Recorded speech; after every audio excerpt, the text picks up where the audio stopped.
Where's the remote? Found it. Turn off the lights. All right. Did you grab the drinks? Yeah, I got them. Okay, I'm making the popcorn. It's starting. Come on. All right. Okay, I'm here. Hit the button. Hi, I'm Jill. And I'm Gianna. And welcome to the We Watch It All podcast. Where we watch it all and give you our opinions. AKA the opinions no one asked for. And this week, I was like doing the little news report and I was like, I don't think I have that much news. Yeah, I got nothing. But I did pull together some things. So let's start. This is kind of sad news, but Steve Martin says that him playing Charles on Only Murders in the Building I do have something. Go ahead. will most likely be his last role, and he won't be looking for any new movies or shows. So And he probably won't be doing any cameos, which is sad. But I do think he'll end it out like, this is like a really good one to end it out with. Only thing better would be like Cheaper by the Dozen 3. Also, not on the same thing, but Rogue One is going to be re-released in IMAX, in theaters, obviously, on August 26th. And it will include a sneak peek of Andor. I also wanted to mention we are going to cover Andor, obviously, but I think we're going to do a little bonus episode where we watch Rogue One for you guys and share our thoughts on that.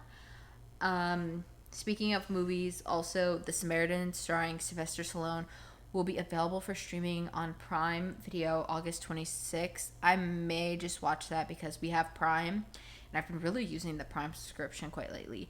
And honestly, I probably would have ignored this, but I watched Rocky last year, like when the pandemic started, and I really like Rocky, so I'll probably give this one a try. Yeah, I know. Rocky is probably like one of my if you're like, what's one of your favorite non-Marvel movies? Because most of the favorites are Marvel. I'd probably say Rocky. And I also really like Back to the Future. But hey, that's a question from the Wheel of Watching, so we won't get into that. Also, on the topic of movies, a lot of movie news I'm realizing. Viola Davis has been cast as, bear with me here, people, Dr. Volumnia? Where is it? Volumnia? Well, it's It's volume, like Volumnia. Volumnia. Gall. In the Hunger Games Ballad of Songbirds and Snakes. I have only seen the first Hunger Games, and barely because I only watched it because my school was like... Sorry, there was a sound. My school made us read the Hunger Games, and if everybody knows, especially now, like, if you gotta read a book and there's a movie, watch the movie. Some other big names that are gonna be in that movie is Peter Dinklage, Hunter Schafer. What the hell is going on with me right now? And Rachel Ziegler. That's coming out in November 2023. And when I looked up this movie, by the way, it's a prequel for the original Hunger Games. I don't know if I said that. When I looked it up, the book for this movie came out in 2020. Like, literally, it's coming out 3 years later. So that's just how big Hunger Games is, I guess. And then I'm going to, my list kind of goes in order from when I hear the news, but we'll jump down to continue with movies before we break it up. Selena Gomez, a little more Murders in the Building news. Not based on that, but Selena Gomez news. Is currently working on a documentary with Apple TV, and it's going to be rated R, but only rated R for, like, language. And the title is supposedly Selena Gomez, My Mind, and Me, which, of course Selena Gomez is going to make us get another streaming service. All she's got to do is put something on Paramount and we're screwed. No, we're not getting another one. No. we won't just get Apple Plus for, like, Apple TV for a month so we can watch Selena? No, you'll go over to your uncle's and just ask him, can you watch it there? Okay. All right. More movie. Enola Holmes 2 is going to be released on November 4th on Netflix. You watched that, right? Yeah. Because that was part of Sherlock Holmes, and Sherlock Holmes was really good. He was really good in Sherlock. What are you doing? Oh, I was going to say, just speak maybe a little bit louder. How do you know that I'm not speaking louder? Because this is my voice, and this was yours where you were speaking. Oh my god. I'm just helping. Here she comes again. But I thought she was going to pinch me because she was coming with the little fingers. I guess she was trying to say, this louder. One more movie news. Ryan Gosling is, I thought this was confirmed, but it's apparently now rumored. He's going to be doing an Ocean's prequel movie with Margot Robbie, which, if you told me, I mean, I've never really watched anything with Ryan Gosling. But if you told me Margot Robbie in an Ocean's 8 prequel movie, I would have been there already. And I will be there. I'm going to go see that Barbie Prequel movie. is where they tell you... Before. Yeah, I don't know what that could be about. I don't know. Why didn't they just... What would that be about? Just continue with the Ocean's 8 franchise. Oh, maybe they're going to be like the parents of the people? I don't know. Because I think that was like... wasn't that like the premise of the Ocean's 11 or Ocean's people where that it was like a family thing? The Ocean's 8, the one that we just watched? No, well, I don't... Because Debbie is the sister, brother? I don't sister. know. Yeah, it was something like that. And I thought it had to do with something I still have not seen the other Oceans, which I will, but I wish they did an Ocean's 9 with the Ocean's 8 cast, adding Anne Hathaway's character onto it. That's what I want. And this is a Warner Brothers movie, so who knows what's going to go through with this.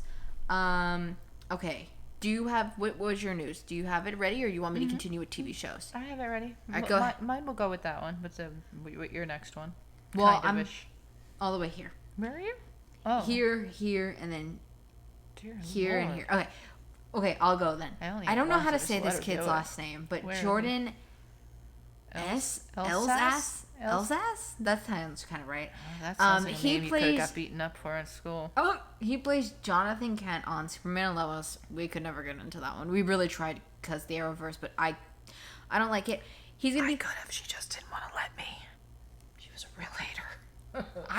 It was so boring. No, it wasn't that bad. To me, it was boring. Just not willing to give it a chance. Well, you can watch it on your own then. But he's gonna be leaving the show, and they're gonna recast his character. I don't remember which one he was. Who? I don't remember which one was John Kent. Was it the long hair or the short haired brother? I thought it was Superman. No. I don't know Superman's name Speaking... Tyler something. Speaking of CW, their average viewer is 58. Now, when you think about this, you're like, really? 58-year-olds watching these CW shows? Technically, you're watching them, right? Mm-hmm. So, yes, you would fall into that category, but, I mean, that's older than you. But, looks like it's his short-haired brother. Oh. Interesting. But he's a twin brother. No, those are not actual twins in real life. No, but I'm saying on the show, those two kids didn't even remotely come close. But anyway. Okay, so what I was thinking, right, when they take these stats networks, typically don't they probably get them from like who's signing up for the television subscription? And no 19-year-old, 20-year-old who are actually watching these shows are going to sign up for the subscription. That's where I would assume they get the stats from. Yes, but think about it like this: like I signed up for all those things, but we each have our own. Like not a but I don't think but I don't think my birthday's in on that. I think it was. I think they asked. Well, okay, so now yes, for certain things, if you want to have an adult account, you need to put your birthday in. No, but like Netflix, I think Disney Plus has a birthday activation, so you can because they have now they have Daredevil on there. But no, but I'm talking about like actual cable. Like when you buy cable, that's just you. That's like you. Do you know what I'm saying? Yeah. So like it's taking the data from you saying, okay, so this woman who is this amount of years old is watching it. Do you know what I'm saying? It's not picking up that you have like a 20-year-old in the house watching the show. I don't know. I'm just saying. I mean, to be honest with you, I just brought up the CW, and you don't have to. No, not online. You don't. So then how would they really know? No, they would be going by who's on the like what Verizon is providing them, or or Optimum, or any of those brands are providing them with news, I guess. Yeah, okay. Well, everybody sells everything. Let's be real. Yeah. Next, did I say this? John Wick is also going to get a prequel series on Peacock in 2023. I have been meaning to watch John Wick and also Atomic Blonde because I heard people be like, they're going to cross over. So I don't know how true that is. But that is on my list. And then one more. Do you want to say this one? Because this is your show and I picked it up because I know you like this one. Yeah, I mean, I could. Okay, here. Go ahead. Take it away. Well, yeah, and this is like my other blonde news. So Ally McBeal, I just started watching. It's funny that because I just started watching Ally McBeal again, and I forgot how good that show was. Man, she was good. They're having an Ally McBeal sequel, is in the works with ABC, and they've approached Calista Flockhart about reprising her role. I feel like you just said that her name. You're like, what is it? Calista. I don't know. Cat Grant. No. She's Ally McBeal. But I know her as Cat Grant. Yeah, and my only other news was about Anne H. A lot of people don't really know her. I'm not sure who she is now. She wasn't in a lot of things that you would know, but she was in a lot of stuff, but not like her main thing. The only people that really know her are the ones that know her from another world. And I'm not going to say it's, a soap opera. From like 1989 to like 1987 to like 1991. She played twins, Marley and Vicky Hudson. Oh, yes. I know what news you're going to tell me because you told me this the other day. Yeah, right? She was really, she was good as those twins in that soap opera, man. She played the evil sister so well. Oh my God. She was really good in that. But she was on Ally McBeal. She was on a lot of stuff. I mean, like when you look What's at your her, news about her though? She died. Oh, tragically, she was in a car accident. She was in a car accident. I thought you were gonna tell me about the person who was in a coma that you said something about. That's her. Yeah, she was in a car accident, and then it put her into a coma, but she never came out. You didn't tell me that she actually had passed away. Yeah, you just told me about the coma. She ended up dying. This past week. Oh. Yeah, but she had a lot of I felt really bad because she had a lot of she had a rough time with her ex-husband and stuff and her kid or something. He really. Why are you whispering? I'm not whispering. Oh, I felt like you were whispering all the time. I don't know. He gave her a hard time with custody and stuff. Like it was a constant battle or something. And now the kid's gonna be with him anyway, so it's sad. But all right, well, I think that's all the news we have. It's time for the wheel of watching. Oh God! All right, here's what we got on the wheel of watching. I had her do the little number thing today. Dear Jesus, I really did. I mean, I mentioned him a lot, but he's got to help me at some stage of the game because she gives me these challenges and I can't do them. All right, well, what if I've ventured off and I have to go somewhere on a business trip and you have to run the podcast and I'm not here? Just pick out of a paper bag. That was our original idea. Just like if she had to do laundry, she'd just pick her shirt out of the dryer or washer and wear it again. Same type thing. I would wash it. I wouldn't put the stinky clothes back on. All right, stop. We're getting thrown off here. Okay, so here's our 10 topics. Favorite Arrowverse show? I can tell you right now, we all know it's not going to be Superman and Lois. A show I am most excited for. Best TV show host, which that is like any kind of TV show, I guess. So like if you wanted to do like a talk show or a game show, I think I went with game show. Favorite Pixar movie, favorite Marvel movie. They should have been Endgame, so a couple that you wanted to be together in the end, but they weren't. A movie that reminds me of my childhood. I'll watch this actor. It's like yesterday, but go ahead. For you, not me. Yeah. I'll watch anything this actor's in. Steal their suit, so a superhero suit that you would want to wear. And your favorite HBO Max original. Are we ready? Yeah, it's so sad because I know the ones I want to come out, and it's not going to be. It's going to be the ones I don't, but go ahead. Well, then we'll just do it again. Spiel the wheel. Spiel the wheel. Will you spin it? Something... Oh... Come on. No, I don't want to talk about my favorite Arrowverse. Can we get another option and pick between two options? Oops, the button got pressed. It's going to come out that again because that's what it does. A movie that reminds me of my childhood. I knew it was going to be that one. Okay, that or Arrowverse? No, that one. Okay, let's do that one. I agree. Okay. Let me see. I think I know mine off the top of my head. Okay, are you good, or you want to go first? You want to go second? I'll go second. Okay, so I picked for mine Cheaper by the Dozen. How funny, I just mentioned that. Yeah, I think that is my favorite. Okay, this might be crazy, but it's always just been the two of us. So we would act out the Cheaper by the Dozen movie in the beginning when they would make the breakfast and the brothers... Frog would jump on the eggs. We would reenact that. We wouldn't throw the eggs around, but we would always reenact the scene where they're making everything. It was just wow. Even the house, when they moved into that house, I always thought his room was quite cool, and I was like, why is he so upset with that room? He has a slide that leads out to the garden and everything. Even Cheaper by the Dozen 2 is so good. I just got that one on DVD not too long ago when the pandemic hit. Mark was in a little circle-ass tower. But I had it was cool. I mean, if he stepped forward and then stepped back, he completed the circle around his room. True. I mean, it was cool. No, but I'm not going to say that. But well, his real issue was that his siblings didn't like him. But look, I'd be afraid someone would climb up the slide.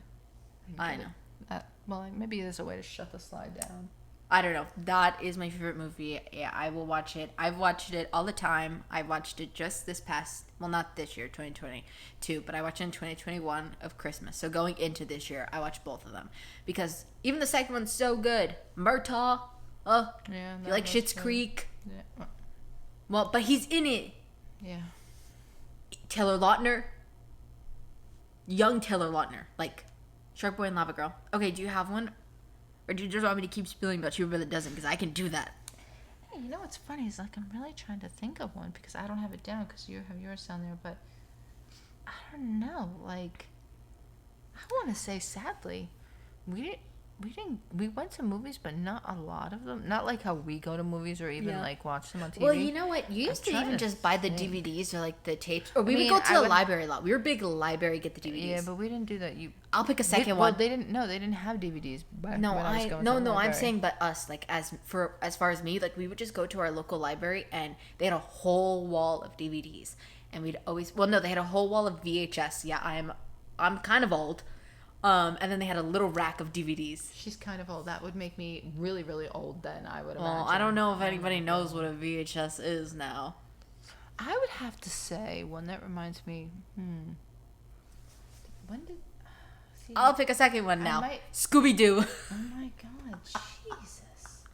Scooby-Doo would be my other choice. That was really hard, but yeah, I would say, and it's not, no. What is that movie? She's indecisive. I could name another one too. I have one, but I just remembered one that I watched. I used to watch with my mother all the time. Oh, that other one. You told me about that other one, the movie, the one about the girl that goes to the something African Wild or something. Oh, Out of Africa. Yeah, no, that was just something I watched with my mom. But that reminds me more of when my mom was sick. No, The Goodbye Girl. No one's going to know this movie because it's from 1977, but I used to watch it with my mom all the time. It was Richard Dreyfuss. Nobody knows who that is, unless you're my age. Marsha Mason. I think I've seen her before. Nobody knows who that is. I think she's been somebody's mom. Yeah, oh yeah, she definitely has. But it was about her boyfriend dumped her living boyfriend dumped her. She was an unemployed dancer, and she had a 10-year-old daughter. I loved the daughter in the show. That's what I used to watch it for. The daughter movie Quinn Cummings. I just loved her in that. The young girl was so like how do you like relatable? She acted so much older than she was. Like she acted like the mother or something. I don't know. But we would watch that all the time, and I don't know. We may have to do this one a second time. Beaches would probably be my other one if I had to it's only fair. I said Scooby-Doo. With Bette Midler and I forget what the other girl's name was. She was a brown-haired girl. Darn it, what was her name? We may have to put another one because I can think of so many more. What was her name? Too. What's her name? Who? Blossom. No. What? Come on, the vegan girl from Big Bang. Help me out. And Call Me Cat. I don't know her name. I know who you're talking about. Oh. She was in there. That's when I first... Maya Bialik. That was the first time I found her. She was in Blossom. No, not in Blossom. I'm sorry. She was in Beaches. She was in Blossom, too. That was a TV show. She really has been acting all her life, believe it or not. No one probably even realizes that. Maya Bialik. She was in a very popular show called Blossom. A TV show. It was kind of like a Nickelodeon type thing, but I think it was on... was it on, like, ABC or... I don't know. She was on, like, main TV channel. And then her big break was when she was in Beaches. She was like the singing girl and all like that. She was... Okay. Well, I think we should add this topic back on Silville into the future because I do think I could probably name more movies if I thought about it. We should do a show category. I don't know if I have that. Are we ready to start with our shows for this week? Our current show watching? Or no? Okay. Well, we watched 3 shows this week. We watched Only Murders in the Building. Look at her there. You gotta Google Maya Bialik and Beaches. Is that the craziest? They made her look so crazy because she was supposed to be Bette Midler, who, obviously looks great. Look at her. She was so crazy looking. She was so good. Sorry, I'm I'm sorry. So we watched Only Murders in the Building. We watched The Real Housewives of Beverly Hills. And we also watched She-Hulk. Woo! As far as Selena plus Chef, because we said we're going to watch it. And yes, we did. But we just think it's too much for all of this already. Yeah. We're going to do a second episode. And it's 3 episodes. Like, she's doing them, you said, in like 3 It's stints. Like 3, and then 4. Yeah, so like I think it's better to do like those 3 and then the other 3 by It will be up the same day as this. So if you're listening to this and you're like, where the hell is Selena plus Chef? It's up. Go look for it. Come on. It's right there. Right under the... No, it would be probably right above this one on the podcast line. I don't know. Maybe not. We gave our cats some catnip with valerian They're root. being very good today. Yeah, because they're high. Yeah. Oh, she's going. Well, and they got new toys too. Yeah, that also were catnip. But this is not a lifestyle podcast. I didn't say it. But you know what? Valerian root for sleep. See, for anxiety too. What is she doing? Sissy's making the table crinkle. The table has. Oh, she's getting a toy. Are you ready? Yeah, I'm ready. Close that valerian root down. Let's do Only Murders in the Building. Got a little chill. Yeah, this one's pretty exciting. Okay, so Only Murders in the Building. Oh, wait. Before we start this, can we just add, we haven't not addressed this, but our title names for our episodes, we're combining names. Like, we're giving, like, our podcast ship names. Like, obviously last week was Hello, Ruthless, I'm Groot. Yeah. That was, like... So whatever our main shows are, we're combining and making a new title out of all of them. So we're going to combine this week, obviously, Murders, Beverly Hills, and She-Hulk. And then we'll get something from there. So that's what our plan has been. And this one was called what? Sparring Partners? Sparring Partners, yeah. I don't know why I want to pronounce it Sparring. You want to do your own thing. So this episode really revolves around Detective Krebs.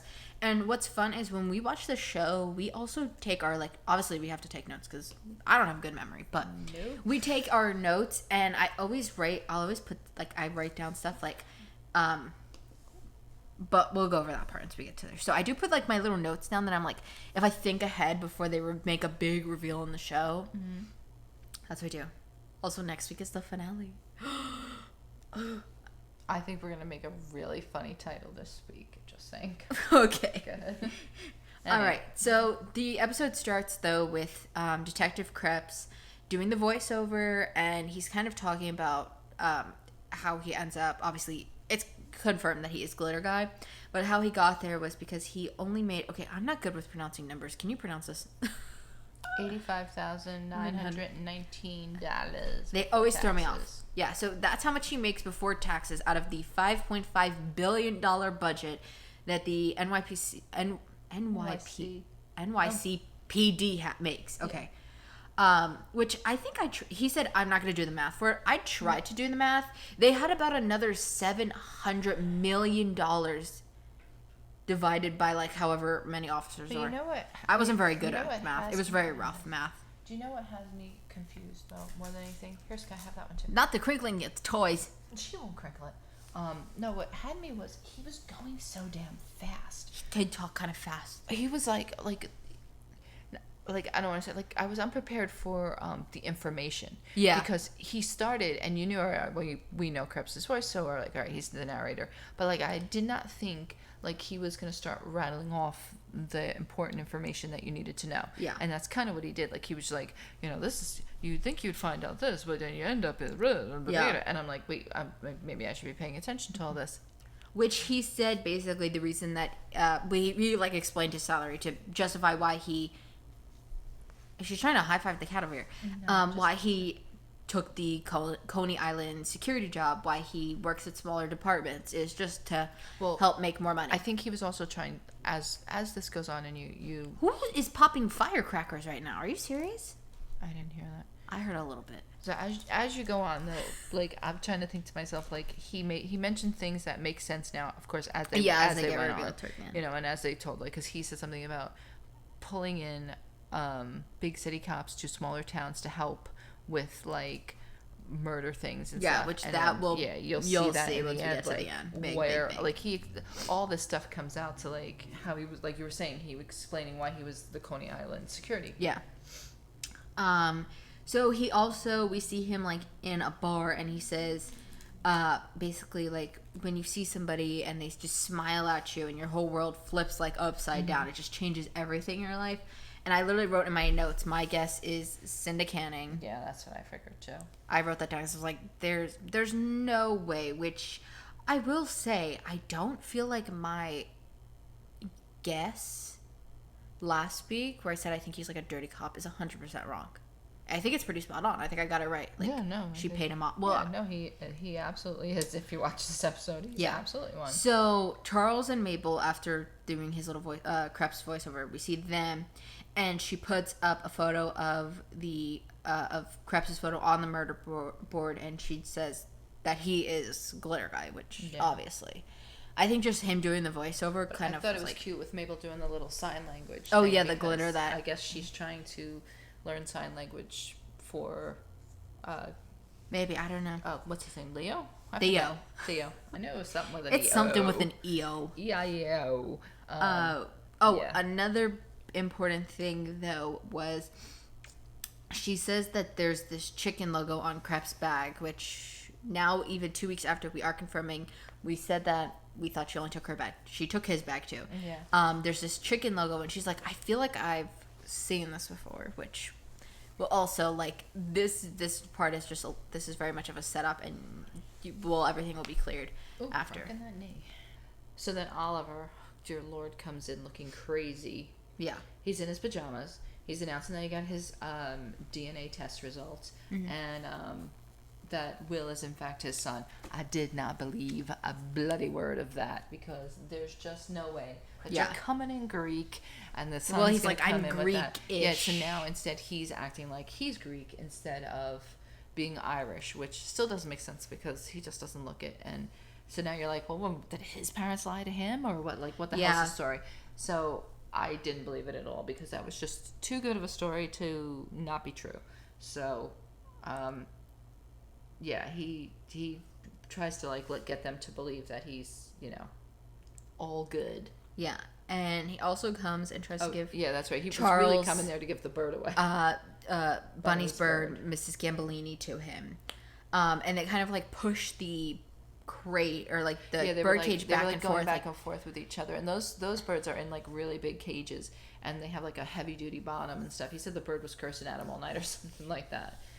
When they do that, like that. There's, like, a drawer that, like, something opens up, and inside the bird cage they find the original painting that they assumed Bunny must have, like, hid and got, like, a copy made so that the value would stay, like, she wouldn't wreck the value of that original one. I think that's what they see. That I'm baffled by that part too, because why did she do that? Like, what made her think that was going to be so valuable that she needed to hide it? Knew. Maybe she did that after she was getting contact about selling the painting.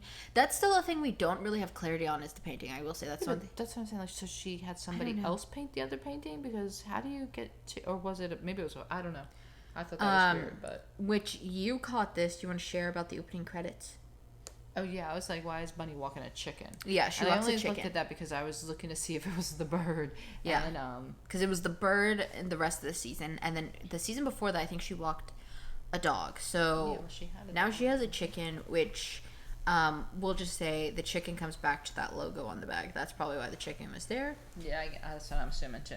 And then on the way to her own apartment, Mabel finds Alice outside waiting for her. Yeah, I was waiting to see when this one was coming back, this little clown. Yeah, I figured she had to come back and just, like, either apologize or clean it up somehow. Because what was she doing? She was taking pictures, but nothing ever came of it. Because we still don't know. No, because what she came to do was to give Mabel a puzzle. And the puzzle, looking when you at see it, when you see it, it's not the thing. I mean, maybe it is one of the pictures, though, but I don't know. Selena Gomez's album cover for that album she did in Spanish. Do you know what I'm talking about? Oh, yeah. I think it's a Target exclusive. I don't have that album, surprisingly. But it actually was a nice painting. No, yeah. But I think it was meant to be, like, it was like a Frida Kahlo type looking thing. Well, yeah. But I just know I feel like Selena literally has that album cover. And then Mabel says that she does like Alice, but she can't trust her, and she can't be with someone that she can't trust. So basically that was it. And that's probably the last we'll see of Alice. I don't know. I don't know. I think she's still lurking about. Imagine she was the one who did the painting for Bunny, like the copy. She made the copy for Bunny. Oh, maybe. But I think she has something to do with the painting situation. I don't know how or who, but I'm just throwing that out there in case it's in case we find out next week that it's true. It's coincidence that she's an artist, and yeah, she's like, hi. And I feel like, but here's my thing: if so obviously I'm gonna call it Selena, but Mabel told Alice about the painting, right? Or not about the painting, but at least about Bunny. Don't you think she would have came forward and said, oh, you know what? She asked me to make this painting. Not if she was trying to get the original. Maybe. I don't know. Somebody asks me to make a painting of something that's probably that much money. You're like, maybe I should be like thinking about this. So this also, you found this out better, but Charles calls a senior home looking for Lenora, Bunny's mom. He was online, like, looking to find out where this lady went. And they're like, and when he calls them, they're like, she's not verbal. And he says, well, she was quite verbal and mean to him 2 weeks ago. And they say, well, she hasn't left in a long time. And on the website, they're like, there's a picture of her. Yeah, I think they were celebrating her lady's birthday or something like that. And it was a different lady, which, well, I guess once we get to that little reveal about this whole thing, you caught it and you were explaining it because we paused the TV for you to get up, and I was utterly confused because it was the way I don't know. I'm like, what is going on? It was the way you were wording it. It threw me off. No, I was saying that lady that came to the whatever that service, I guess, to the Bunny's, apartment, that was, I thought that was the real Rose Cooper. And she was pretending to be Bunny's mother so that she could see where to get her painting back. Yeah, I don't know why I got so tripped up. When you just explained it like that, that was clear. She was in... God knows what I said then. Because technically she was in hiding because of whatever we don't really know still. Yeah. They didn't really get to the crux of it. She was in an abusive relationship. Yeah, that's why. But she didn't die because they always said she had like a mysterious death, which obviously there was mysterious because it didn't exist. And then Oliver goes and talks with his son, and they talk about the little school play that his son's doing. Yeah. Which, why is this play so big? I don't know. It's gotta have maybe it's just to try to. No, that's I think the it's reason. Got something. It's something weird. Like, why is it such? It's gotta be more than just that it was a way to bring up the DNA, because there could have been anything they could have used. Well, the kid could have just done the school project. They That's didn't what have to I'm do saying. the play. They didn't have to do this whole play. But he does tell the son. He tells him that. We're related. Well, you know what though? I think the part is to. Like have them build like a father-son relationship or something. Well, yeah, to be like because he did say, oh well, he's doing like he's doing the play like, so he has like some of me in him, I guess. Another thing, which I'll share this and then I'll let you take some stuff away, but because I did research on this. So Charles opens his watch, which every time this watch comes up, she goes, "Hey, I had that watch," and I'm like, "You said that the other time, but my mother had it." But you guys. We were not doing the podcast yet when that first happened, so we never mentioned it. So this is the first time for you guys to hear about the watch. But he opens the watch that his dad gave him, and inside is the address 25 Willow Drive, Lake Placid, New York. Which I did look up this address because I'm going full Eric Vossen rockstar. Yeah, I showed it to you. It's a real address, 3-bedroom, 3-bath, and it's worth $1.4 million. This house. $40 million. I don't know whose that is. It's for sale, right? No, it was just recently bought, I think. Also, Mabel goes through Detective Krepp's bag and finds a file for the, finds a file. What the hell? Oh, she finds a file on him, and it has his address. She's watching it, and she goes, so she could have just looked 2 seconds more and found his file and found out who he was. I'm like, but it was 2095 Foxhurst. If she found his file, she would have known right away. Why is he here? Obviously, he's the one. 2095 Foxhurst Avenue, Bronx, New York. It's not a real address, so I think we can all just pretend that it's Trinity Boxing, where Leah McSweeney goes boxing with that crazy guy from Real Housewives. It kind of looked like it. It was the gym was called Excessive Force Boxing. Which, wow, foreshadowing. What the hell is that? Excessive Force. Yeah. So, and they both end up looking up these addresses online because they're just as nosy as I am. Charles, I don't know where he got a phone number from, but I just wrote he calls the address. I'm like, how did he figure out whose phone number? He went on White Pages. Maybe there was one attached. Who knows? And then Mabel, she finds that it's that address is the Excessive Force Boxing. And she goes down to the boxing gym to find Krebs. And wow, who's boxing? Krebs with his busted up arm. Yeah, when she asks him, how's the arm that I stabbed, that's kind of how she gets him to, like, finally start talking to her, because she kind of is like, I know I stabbed your arm. Like, it's not a tattoo. Yeah, he's like, oh, what do you think? I'm just going to, like, magically, because you come down here, tell you all that you want to know and give you all the answers. And no, it doesn't work that way. Yeah, he convinces her. He's like, the only way you're going to do it is if you put boxing gloves on, basically. And then... These scenes were weird. I don't know if you noticed it. Like, they were hard to, like, keep track of. They were cutting back and forth. Yeah, they were kind of cutting back and forth and, like, almost having, like, Mabel and Charles's conversation, like, jive together. Like, do you know what I'm saying? Yeah, well, because at the one point, they come to the same, like, conclusion. Yeah, when Mabel switches locations, she does. Yeah. I think I scrolled down too far on accident. Where did I go? We were saying about Charles opened the door, and there was Rose Cooper, the artist, standing in the door, and she's like, you found me. Yeah, like you guessed it. And I was like, okay, well, you're right. So obviously her theory was right. Well, she technically, sadly, you did not predict this theory last week, so we can't have credit to this theory, but she predicted it before they announced it on the show. Yeah. So I can validate that as she stood in the kitchen and said it to me. That's gotta be that. So Mabel, though, tells Krebs that she saw some glitter on his neck and asks how he knew about the drop and, like, what did he do with the matchbook. But with his fingerprint, she said your fingerprint on the matchbook. Because she just kind of assumed he's also the killer. And he tells her that it wasn't his print and it's gone. Yeah. So, yeah, obviously, no. Which, once we get to the end, we'll have to talk about that matchbook again. Remind me, because I'll forget. I should probably write it down somewhere. And then we see Oliver get on the elevator with his dog, and Teddy gets on. This was like the best. Like, this is what most people would love to do. I know I had an incident myself yesterday, and I would love to do something like this, but it doesn't work out that way. Okay. Just saying. But can't then do that without going to jail. Yeah, well, because he attacks Oliver in the elevator. Or, well, no, sorry. He's on Teddy the elevator attacks Oliver. Yeah. No, Teddy didn't attack him. Oliver Sorry, did. Oliver attacked him. I messed up their names. Yeah, because Demas gets on there acting like he did nothing. And as soon as the door closes, you're like, all right, they're just going to stand there and not speak going up the elevator. And then all of a sudden he lunges at him like a savage. And that bulldog with the tongue hanging out just is standing there like, because you know, he's got that bulldog dopey face that they do with the tongue and stuff. So he's just looking at these two fools like, yeah, okay. Sorry. So Mabel and Krebs. Okay, I'm gonna read this verbatim what I wrote, and maybe you can clear this up. Okay. Mabel and Krebs get into the boxing ring, and he says he's smarter than that to split up. Huh?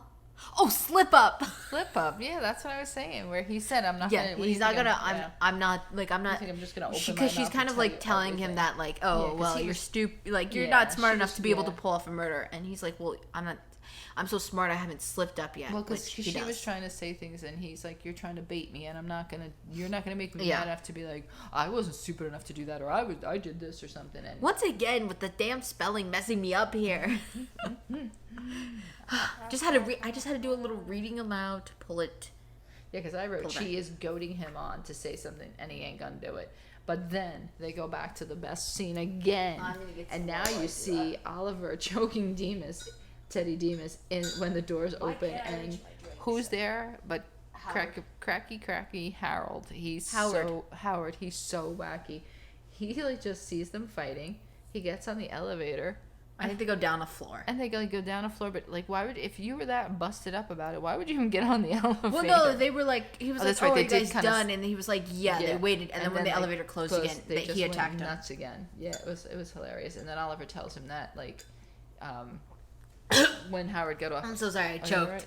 Oliver tells him, like, how could you, like, that? He admits that he's Will's father. His father. And then Rose and Charles sit down and they talk, and she asks him if he still has the painting, and then we cut back to the boxing with Mabel and Krebs. So this kind of, once we get to like here now is where we kind of like cut back and forth really. Yeah. Because you'll see why. So while they're boxing, Krebs says, "Oh, I don't like podcasts," and then he kind of goes. He says, "Well, he's like, I don't like mediocre podcasts." He goes like, "I like the really professionally done stuff, like All Is Not Okay," and he only calls it All Is Not Okay, which I wrote in my notes syndicating because I knew what that was. Yeah. Well, also in the previews, they played the part where they all meet up to talk about All Is Not Okay in Oklahoma, but that's what he's referencing. He's saying that basically he doesn't like anything but syndicating is one, and he tells her to just get out, and that she should be scared that she is the lead suspect on a case where he's the lead detective. And yeah, she I don't think he cares if she's innocent or not, to be honest with you. That's why, that's what you I were was saying that yeah. he was crooked. I don't think he even cares. I think he knows that that syndicating's trying to set her up for whatever reason, just to make the podcast even better. And I don't think he cares, because then they start flashing back and forth to like him doing stuff and all like that later on. But he tells her, you should be more concerned that someone's trying to frame you, because people have gone away for like lesser things. Yeah, like so. Well, I think he said like basically not being guilty. I think. Yeah. And then she notices too, as she's like going to leave, that he also had the chicken logo is on the towel. And then when she goes home and she goes through his bags and she's like, kind of everything he's saying is repeating through her head, she finally opens up the puzzle that Alice got her. Like how we said, it's a picture of herself.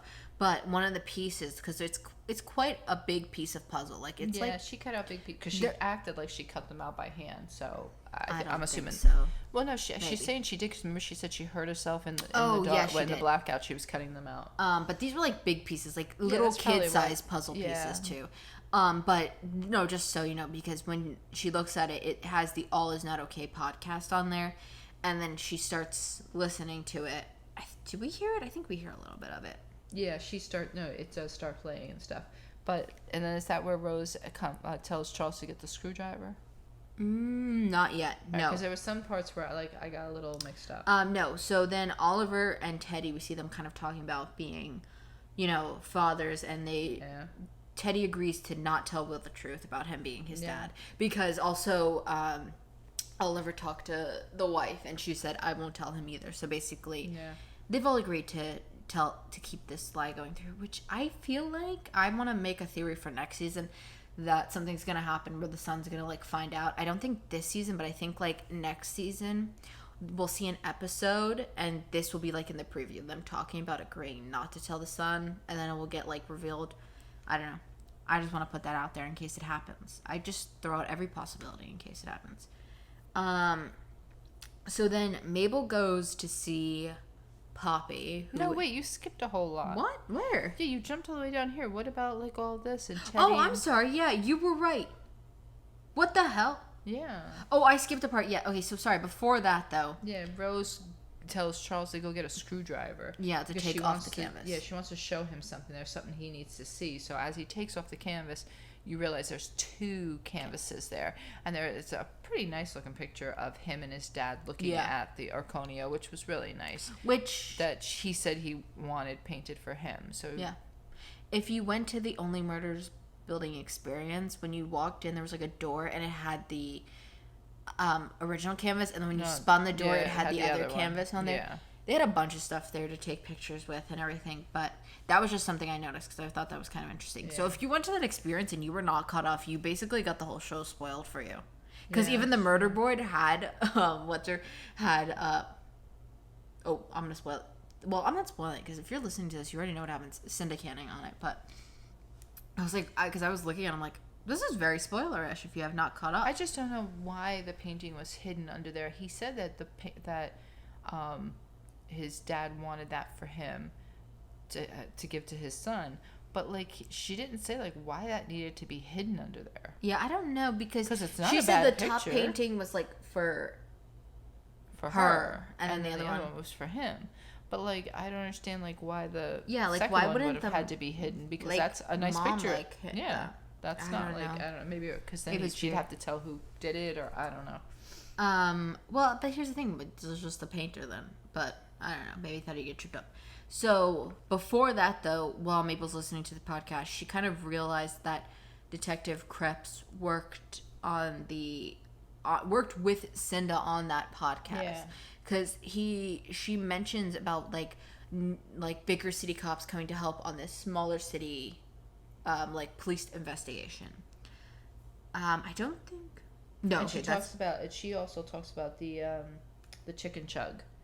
Yes, so that's where she figures out the and that's how she towel. figured out that all, came into play together. And now we're back on track from where I tried to skip on accident. But Mabel ends up to go see Poppy, and Poppy says that she was wrong and she can't do anything for her, and that she should just kind of drop it. And then now this is where we cut back and forth between Mabel and Poppy and Rose and Charles. Yeah. Because then we cut back to them, and Rose Cooper is telling Charles, you be Mabel and Poppy, and I'll be Rose. Okay, and you Charles. do that. Good. Okay, go, action. So Rose tells Charles that he deserves to have that painting of the picture, not the brown-haired lady that came sniffing around. So of course we all realize who that probably is. Yeah. That it's probably Cinda Canning. She doesn't remember the name, and Charles is like, I think she said she had glasses. Did she say she had glasses? Let me see. Yes. Well, brown hair and glasses. She has brown hair and glasses. I didn't write glasses. But she doesn't know her name, and I think he says Cinda Canning or something. Yeah, I think she said she didn't know the name. Yeah, and then it goes back to Me. yours. Okay. And then back with Mabel and Poppy, Poppy says to her, you don't know what she's capable of and what she's willing to do. And then that's kind of where we see the little part where Mabel asks her, you're afraid of Cinda Canning. Yeah, and she says, are you really scared of Cinda who solved Becky Butler's murder? Yeah, but then you see Krebs going into the evidence room and taking something out, like a hair sample of Becky's hair, it says, and placing it at the crime scene. And Mabel asks why, and Poppy reveals that she is. I said that one too. She was Becky Butler. And then we see the beginning little scene where Krebs was doing his voiceover and having him smiling at Cinda, obviously meaning that she's the one that. Yeah, they show that moment where they're in that chicken chug place or whatever and meeting. That's why I put it down in my notes, because I was like, it's obvious. So she clearly didn't from my theory that I thought last week, she didn't pay him off more she just used her feminine wiles to get him. But I'm sure it will come out that she'll probably be like, I actually didn't even like you, I was just using you to have a cop on my side. Which doesn't make sense, because when they called them to the apartment, she was already there waiting. Yeah, well, no, she was already there waiting, but clearly they knew each other. Yeah, well, they were pretending. And then you have Mabel running back into Charles's apartment once again, where the doors are never locked, and puts Cinda Canning's name on the murder board right in the center. And again, she marks her down as the mastermind. I'm going to say, I don't think she's not the murderer, because it's too obvious once again. Because there's still things how we're saying that are still not cleared up. Honestly, who it would be? I have no freaking idea. No. Do you have any idea? No, but see, okay, so here's what I was saying earlier when I wanted to come back to her. Now, with the matchbook, if that was Cinda Canning's hand, I can't picture Cinda Canning carrying Bunny through the tunnels and into Mabel's apartment. I still can't picture that. I don't know. I mean, she clearly stabbed her in Bunny's own apartment, right? Which must mean that the blood either didn't drip from her chest or something. So she either came back and cleaned that blood out of Bunny's apartment too, because you know what I mean, they never find it. The scene of the crime is 100% Mabel's place, so it's just kind of I just don't know. I can't even hazard a guess. They'll probably come back with something stupid it was Howard or something. Oh no, but he was getting beat up by Nina that night. He was? Yeah, that's where he said he got the black eye from. Nina hit him, which we still don't know why. But maybe he just said that. I don't know. Yeah. Okay, I had Housewives next, but you've She-Hulk. Oh no, that's next. fine. Okay. I feel like we should stick with our order. We kind of do them. I don't know why that got snuck in there. Okay, so Housewives time. That's it. We don't have any other theories. And next week is it for Only Murders. All right, but now after watching this, Beverly Hills time. Yeah, Beverly Hills Disco Inferno episode 15. After watching this, sorry, that was a aggressive move on my leg part. Who would you say was the top pot stirrer out of these housewives? Kyle. See, now I want to say Kyle, But after watching a little bit, I think, well, if I were to say pot stirrer, like manipulator of this situation, I want to go with Renna. Oh yeah, Renna was pretty. She was pretty. No, but Kyle did that thing with Sutton where she turned around. She was like, "No, let's ask so and so." No, but Renna kept it going too. Like she kind of did some stuff that was like so shady McGady. But any Housewives you forgot were even on the show that week? Huh. I was gonna say Dorit, but I know I also put down that Dorit made a funny joke that I thought was quite funny. Dorit was, I think she was. Dorit was kind of I'm gonna go with Diana maybe. Yeah, Diana really wasn't in this episode. She had one little bit of a line. Yeah, Kathy was even more in this. She's not even one. I don't really think. Kathy is just a blessing to this all. I mean, I know she's not going to probably stay, and I'm sure she's not coming back next year. But or gonna do anything good in the next episode. But this episode, she gave us one last hurrah before she goes completely downhill. She's so crazy. It's snack time. I had so many notes. If the scene at Crystal's house, we're just gonna put it out like that.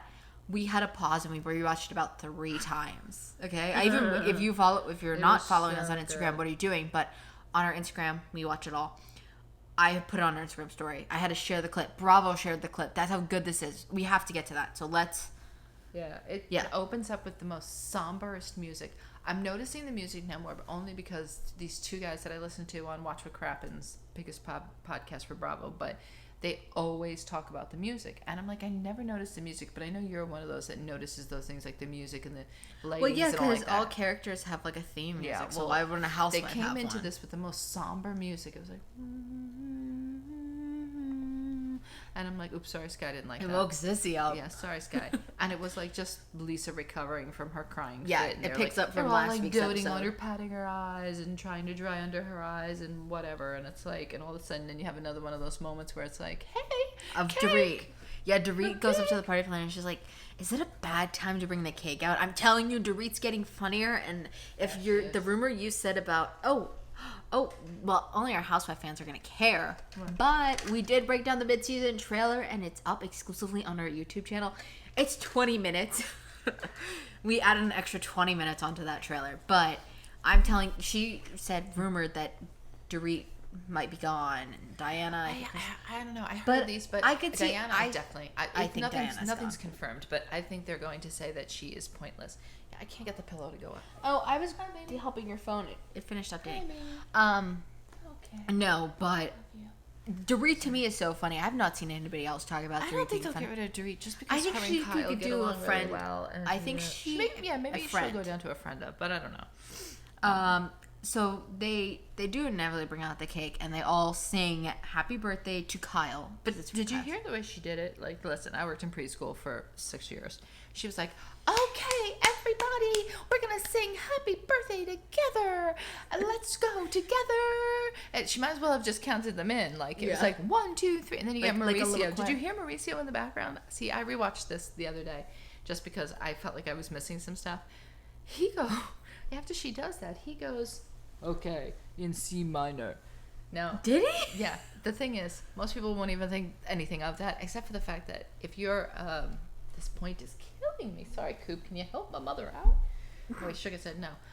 That was kind of C rude. minor is the like lowercase thing, the lower keys. So it's like, happy birthday to you. So like, is he trying?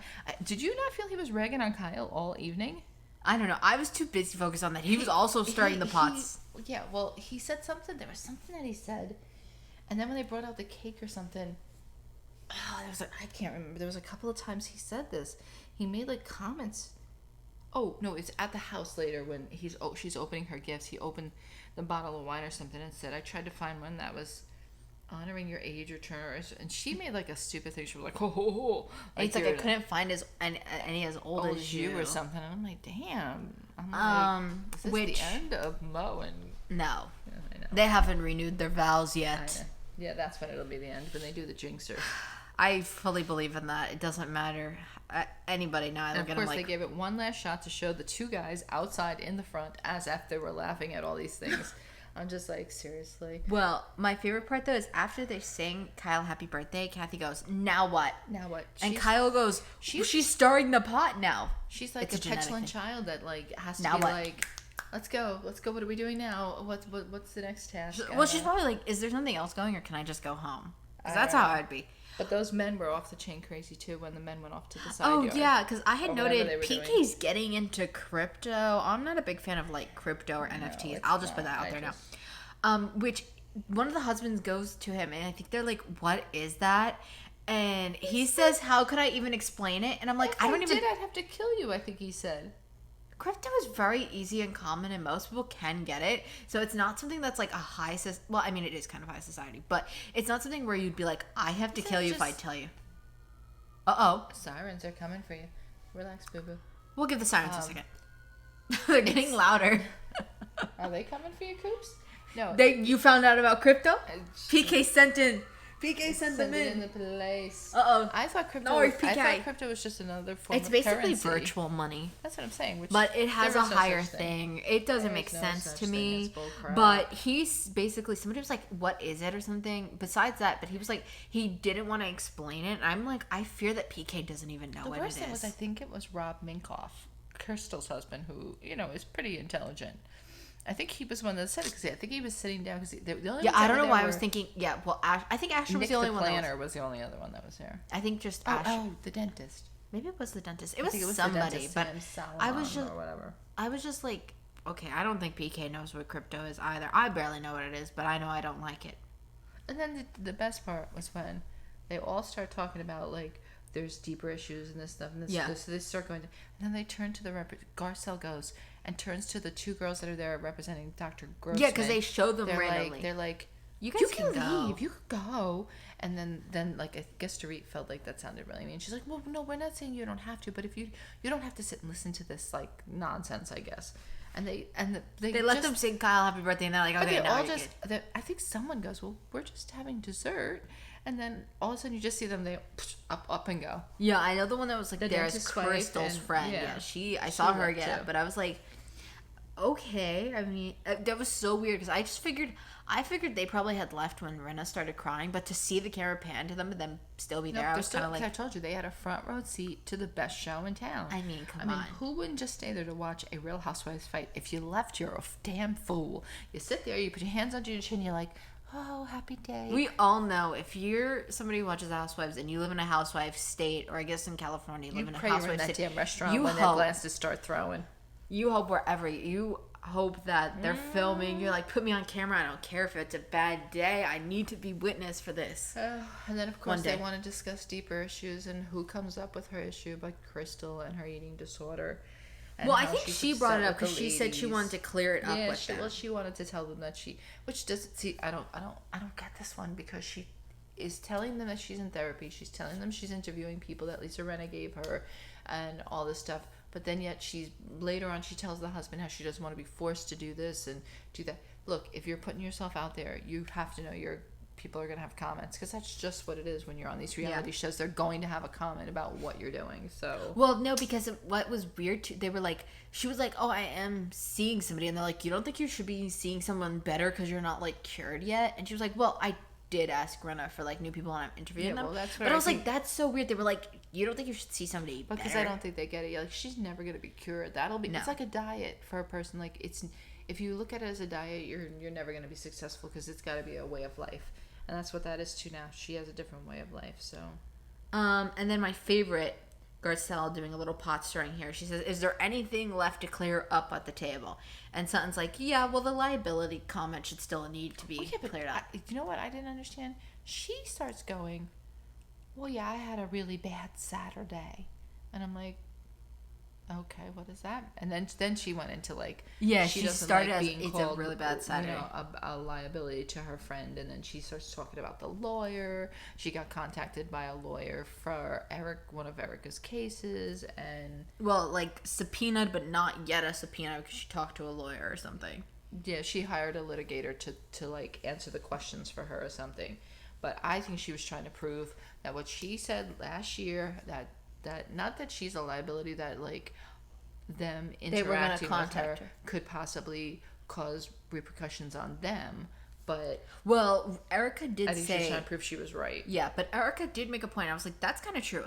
Erica said that there was a rumor that she had started at the reunion, last season's reunion. Yeah, she did. They showed that clip. This was like the montage of flashbacks. They flashed that never back ended. to the same night, like literally moments before. Oh my god, they flashed back so many times that like you weren't sure where you were anymore because it was like whiplash. But Rinna said she thinks it's her fault, that she should have just kept quiet. And then they would have not probably talked to her, which is kind of true, I think, because... But then they also showed, because Dorit popped up and she was trying to stick up for Erica, saying to something like, oh, well, you were the only one that was talking about it. So obviously, naturally, they're going to contact you because you're the only one that... Yeah, he wants to hide his face under my leg. Too right. That she was the only one talking about it. Yeah, well, she was the only one talking about it, technically. But then they flashed back to Dorit talking about it. Because Garcelle goes, no, she wasn't. Garcelle talking about it. They showed almost every housewife talking about it. Garcelle said that they showed everybody talking about it. So nobody was quiet about it. It's just, I think Sutton was just like an easy mark for them to come after. Yeah, and they all kept just talking about, oh, the women in jail. Like, they didn't. She was the only one, though, that said, like, I heard a rumor. Her thing was specific. Yeah. It was about the husband's partner leaving or something like that. So I think that's why they came for her. Well, she did say that after the show, but, like, questioning-wise, everybody questioned, I think. I mean, maybe Sutton a little bit more. But Sutton did come from a place being like, I just want to make sure everything's good for me. And then Diana. I think this is, like, the most Diana probably has this episode. She says that out of all the women, she thinks that Garcelle is the most guarded. And my favorite thing is Garcelle's like, how did this get back to me? We weren't even talking about me. And Diana's like, didn't it start with you? And I'm like, no, Diana was just not paying attention. She was Garcelle did say, is there anything else to clear up? But like, there was never an issue with, unless she's thinking, like, how did we get from liabilities lawyers to me being guarded? Like, I'm thinking now, Diana, maybe she's thinking from the first fight at the table with Rinna and Sutton fighting about the gala thing, and it's technically about the tomato sauce. I think she was just looking for a way to bring herself back into the fold, but I don't know.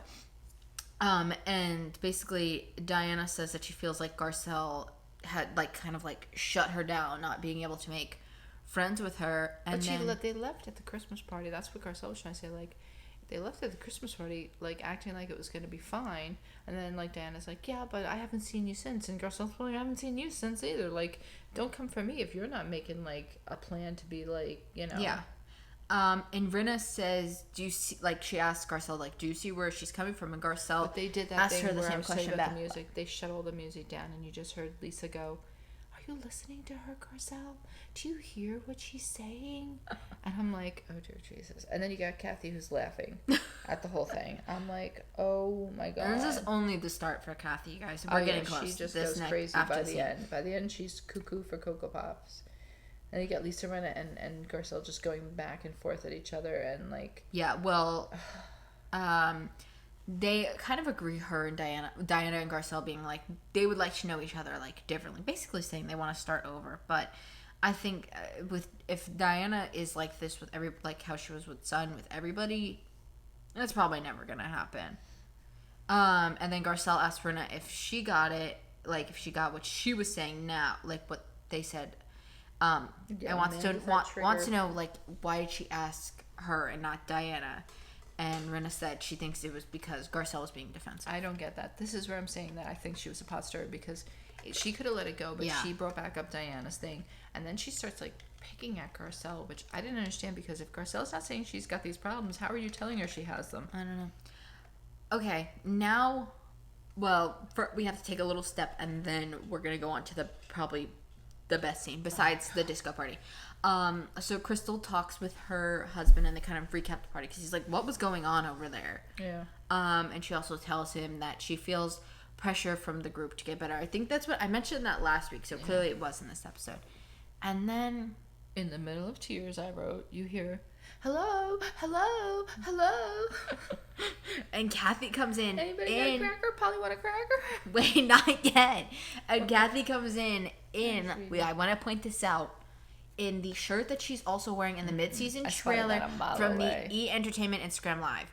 I wrote in my notes, Kathy Hilton is an outfit repeater. Yes, but is she an outfit repeater, or is this somehow, like, out of...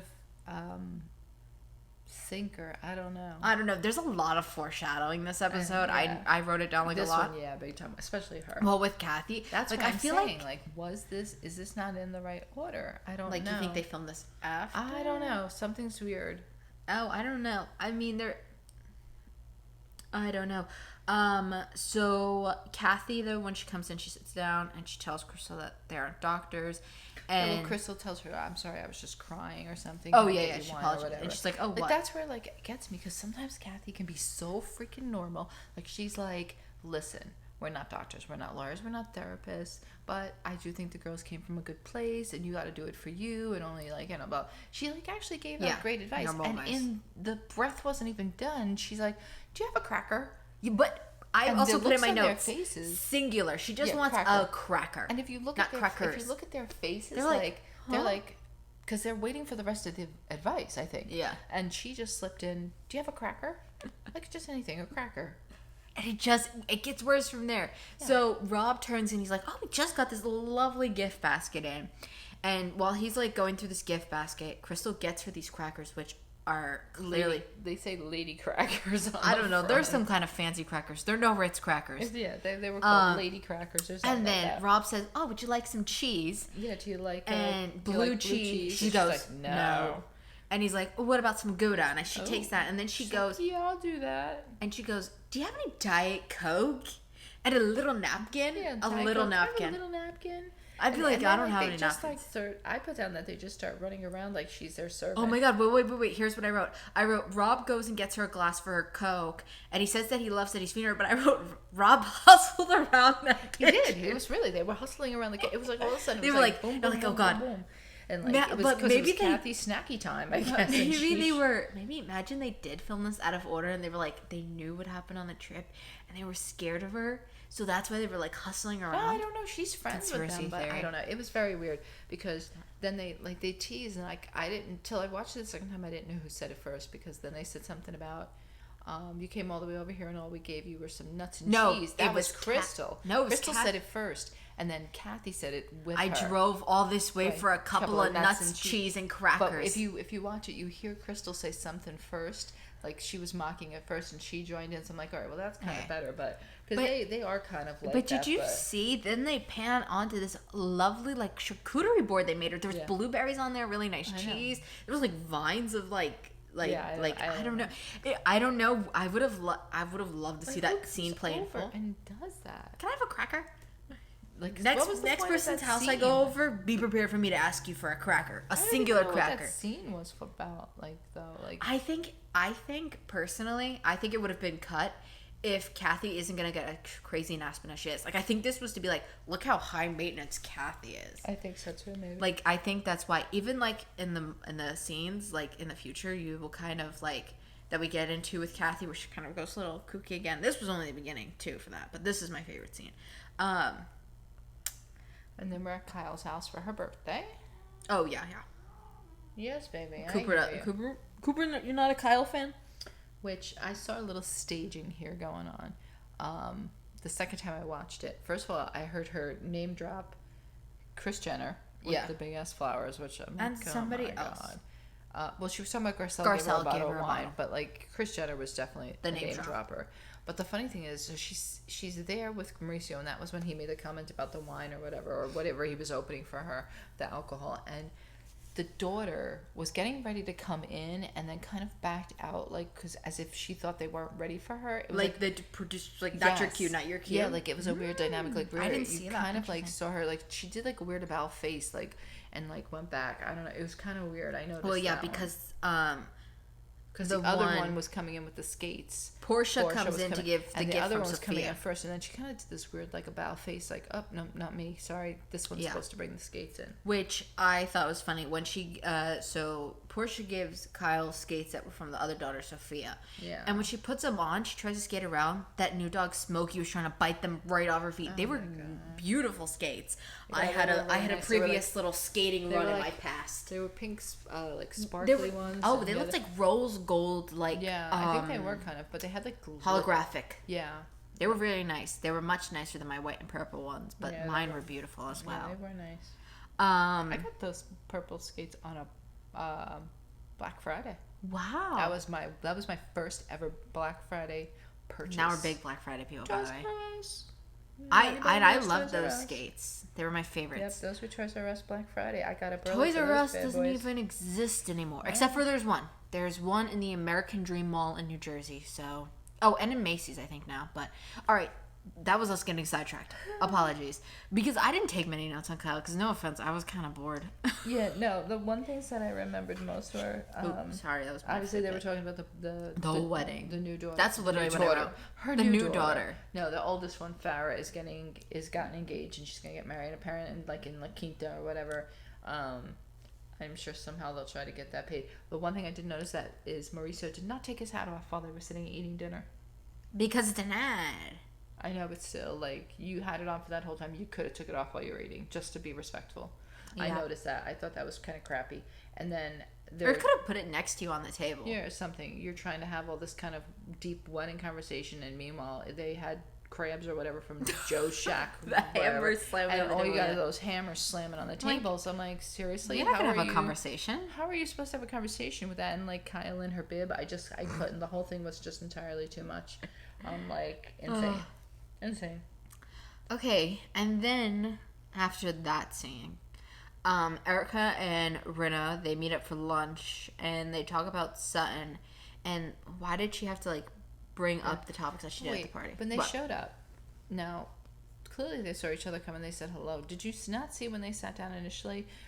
They sit down and they do like this weird official like hello. Well, maybe they didn't know if the cameras got that. But that's what I'm saying. Like, I think they're starting to be like too conscious of the cameras, where they're starting to like do that kind of stuff. Know. Like, you're really watching though to like notice these.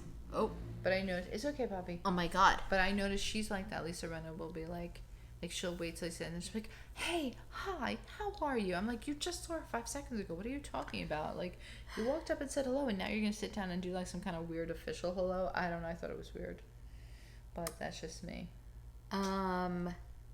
And it was like, was Rinna not there or something? Because she asked her, I don't know what made her do that lawsuit last night. And what's her name said, well, because she said she brought that up because I called her liable and she wanted to know why she was liable. Yeah. Well, I don't know. Maybe Rinna was still out of it from just crying. But Rinna also says that she's going to be doing a launch party for a 70s themed launch party with the same people again, just in a location, which I thought this was like which I don't know why I thought it. At first I thought it was a launch party for the wine, but no, it's a launch party for the... I did too. Yeah, no, when you go and it says Lisa's launch party for Lisa's lips or something, it's for the makeup. She redid it. I was like, I didn't realize until the event. Here's my thing. You're launching this with the same exact That's what she said, though. But what's the point of that? Just to have another party. I'm sure it's just have a party then. Like, don't be doing all that, because that's, like, kind of crazy, like, to just, I don't know, to do that kind of nutty stuff. But what I did like at this lunch is that they kind of both admitted that they can sometimes do like Sutton, but she does it to herself. Like she makes it bad. Well, for herself. Sometimes she'll just bring up things that she shouldn't be. Yeah, well, but other times, because that is true, they can get along with her really well, and then other times they're like no. Which if you watch our mid-season trailer, we do mention that Erica and Sutton do say they kind of like each other in that. So I don't know. And then Sutton meets up with, and I wrote this I'll read it verbatim from my notes. Sutton meets up with Kyle and her $16,000 Birkin bag. Because I love when they make a point of saying how much theirs cost. And then obviously they have to talk also about Erica and the whole attorney thing. And Sutton shares that she's gonna go on a date, and Kyle tells her, which caught me off guard. I don't know why I was never expecting Kyle to say this, but she's like, "Don't you want to look a little poor?" Like, well, you should dress poorer. I think she was trying to say, like, you don't want to project. You don't want to be the sugar mommy. You want a sugar daddy. Yeah, you don't want, or at least somebody to be equal, I guess. Like, you don't want to be looking like you have to take care of somebody, which I get. And my favorite part was Sutton was like, this is me looking poor. And then they showed that Sutton also had a $7,000 bag. Not as much as Kyle's, but the same. Oh, and then, so while we're getting ready for, after this, we go and see everybody get ready for the party. Usually I'm just like, oh, they get ready, but some good things actually happened here. Like, Kyle's getting ready, which now makes sense why she was using Rena Beauty, but the new dog took her Rena beauty box with makeup in it. So this new dog has not. No, he's no better than the rest of them. No. Sorry, but and then. You good? yeah, he just wants the pillow or something. I don't know what he wants, to be honest with you. And then we also see Dorit practicing her skating, and PK tells her to stop, but her daughter Phoenix says, so "Well, if she perfect. stops, if she gets hurt, it's your fault because you're making her less confident." Daddy, if Mommy gets hurt, it's your fault because you're giving her lack of confidence. And PK says, "You definitely told me." And then see Dorit just sneaks random little things. I think her friend, she's like, "She sure did," as she rolls down the thing. I'm like, that was. Now, why does Dorit have roller skates? Because Kyle has them? No, I thought she was wearing it to the party. No, she said she's not wearing them. Well, she said she's not wearing them to the party, but she's gonna wear them at the party. I didn't like Dorit's 70 outfit because I didn't think it looked like 70s. I didn't like Sutton's outfit either. Sutton just looked nice, but I didn't feel that was 70s either. Somebody, I think, on Instagram said, "Sutton, you're a little too early to the flapper party." That's what she looked like, yeah. She got them mixed up. I didn't like Lisa Rinna's outfit either because that was like a weird one piece something or another, and it was just, I don't know, it didn't look 70s. Sorry, I'm hitting you at my like 70s either. Yeah. To be honest with you. Well, when they were arriving, Garcelle, I think in her sit down said, "Oh, she isn't a theme person," and I put in my notes, which I think is ironic that she said that she's not a theme person. When I think for the last two parties, she's been the best on theme. I think. Yeah. I think even in anything about old parties, she doesn't like them, but this one, she said well, she likes because this when you one. think about theme parties, you always have to go out and probably buy stuff that you don't need or you're never gonna wear again.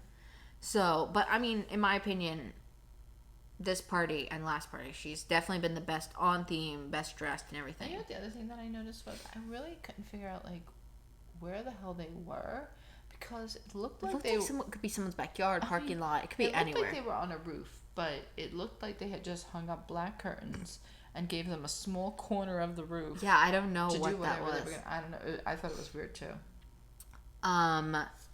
So Kyle shares that she's gonna have everybody over in Aspen, and she has two houses. She has a rented house, and then like a house or her own house that people can stay in. Yeah, and Rena says that she wants to stay with Kyle. Oh well. Be nice. The table's crinkling. Cooper's moving in on Sissy. Oh, he's already kissing. It's not gonna be. Okay, well, here's our next piece of Kathy foreshadowing. So Rena says, "Oh, I want to stay with Kyle," and Kathy goes, "What, are you afraid I'm gonna keep you up all night?" I mean, I forgot about that. Yeah. Yeah, that is so foreshadowing. Also, I figured it was might have been. She does. Remember at that other I was party. Gonna say a slight reference to the fan and not being able to sleep and the coke and everything. Yeah, and she stayed up all night. But so. Even if you eliminate that, I thought that was quite funny. What are you gonna, you scared of me? Interesting.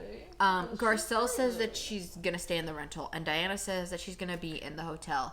And yeah, Diana said she's a great hostess, but a horrible yeah, imagine visitor. Being like, "Kyle, can you open up that rental like a few days early so I can send my people down to like fix it from it?" Yeah, no. She's probably better to stay in the hotel. And then they have just two random dancers arrive. Hey, hands off the neck. No. Yep, they just saunter on in. Remember, I said you were like, who are these? Who are they? I felt like Kathy Hilton for a minute. I'm like, who the hell are they? Well, Kathy literally just like stepped in. As they start dancing, Kathy's like, "What is this?" Yeah, what's going on? And then more Kathy. Well, this is like right where, as soon as Kathy moves over to sit with Garcelle, this is where Kathy starts losing again. Oh my god, she goes crazy. Well, Kathy comes over to Garcelle, and she said that Rick asked if she was going to be on Garcelle's show, and Cherie's like, "Oh, what's your guys' secret for being so long together?" And Kathy's like, "Well, he's just like a good guy," and he said that you need to like be careful with cancel culture nowadays, or like saying the wrong thing, which I also marked down. I feel like is a slight bit of foreshadowing, obviously, because she says the wrong thing about everything. Well, no, but I figured with the Aspen thing, if it is something like, you know, and then here's Kathy again being a little, "What's going on, Kathy?" Kyle is talking to Sutton about how she's been feeling post party. And Kathy, I was not expecting this at all because you see her talking with Garcelle, and you know, sometimes when the camera pans away, you're like, "Oh, they're gonna talk about something that we don't need to know." Yeah. And we see Kathy and Sutton, and then all of a sudden, Kathy literally spins around and she's like, "Are we going out tonight?" to Kyle, and Kyle's like, you have to stop. Wait. Sutton's saying something important. And I was like, but Kathy said, because you're filling your trap. Yeah, she's like, well, because you're filling your trap. Like, aren't we supposed to, I guess they were supposed to probably go out to eat after this. But I was like, I was like, what? I don't know. It only gets worse for Kathy. I'm going to say, so this is why I said Kyle's pot stirring, because while she's like talking with Sutton, and Sutton's telling her, she turns literally around fully. Ooh, sorry. And she dropped her laptop on me. And Erica really just slid down real aggressive, like. And Erica turns, Kyle turns to Erica and she goes, what do you mean by calling Sutton a liability? Well, because, she, instead of letting it go, she this is the new thing now, though. Have you noticed that? Being like, turning to another housewife, being like, what did you mean by that? Yeah. Like, I don't know, maybe they're just trying to, I don't know. They're trying to keep the pot going. And it's crazy. Yeah. So she said, which is what they're supposed to do. I mean, I get it. That's their job. No, obviously. But I just noticed this is something different where they're like, we'll just ask so-and-so what they mean. Erica's answer to Kyle's question is that she thinks that, like, Sutton basically prevents Garcelle from getting close with the rest of the group because she's just seeing everybody through, like, Sutton's, like, opinion. And then they bring up, Dorit's house, like, trying to bring it back to, like, what happened at the party. And Kathy questioned and she goes, oh, was this the homeless and toothless event? Oh my God. And my favorite part, though, is Dorit goes, Kathy, this is a really important charity. But I noted, I don't know why, when she said that to me, Dorit, it sounded like she could have laughed. Do you not Dorit? think? Yeah, when she's like, it's important charity. She was well, then she upset. goes on and then she gets, like, more serious. But when she first said that, they show each one of the girls, like, in the confessional not knowing, like, how to say the name. So they kind of all go back and forth, though, with the talking about that. Do you hear him, though? Yeah, can you hear our cat breathing? Coop, are you okay? Yikers, man. This talks about me. So, like, after Dorit's trying to explain how important it is, Kyle's like, okay, let's move on from toothless. No, but she not homeless. No, she didn't say it. She said, let's go back to the night at the charity at Dorit's house. Like, she was like, I'm not even touching toothless. No, she does say that, though, because Crystal goes, because she goes, let's not, no, she goes, she's like, okay, let's move on from toothless, not homeless, trying to get everybody to stop calling it homeless and toothless. And she messes up, and Crystal goes, that's not it. She goes, and Kyle goes, what?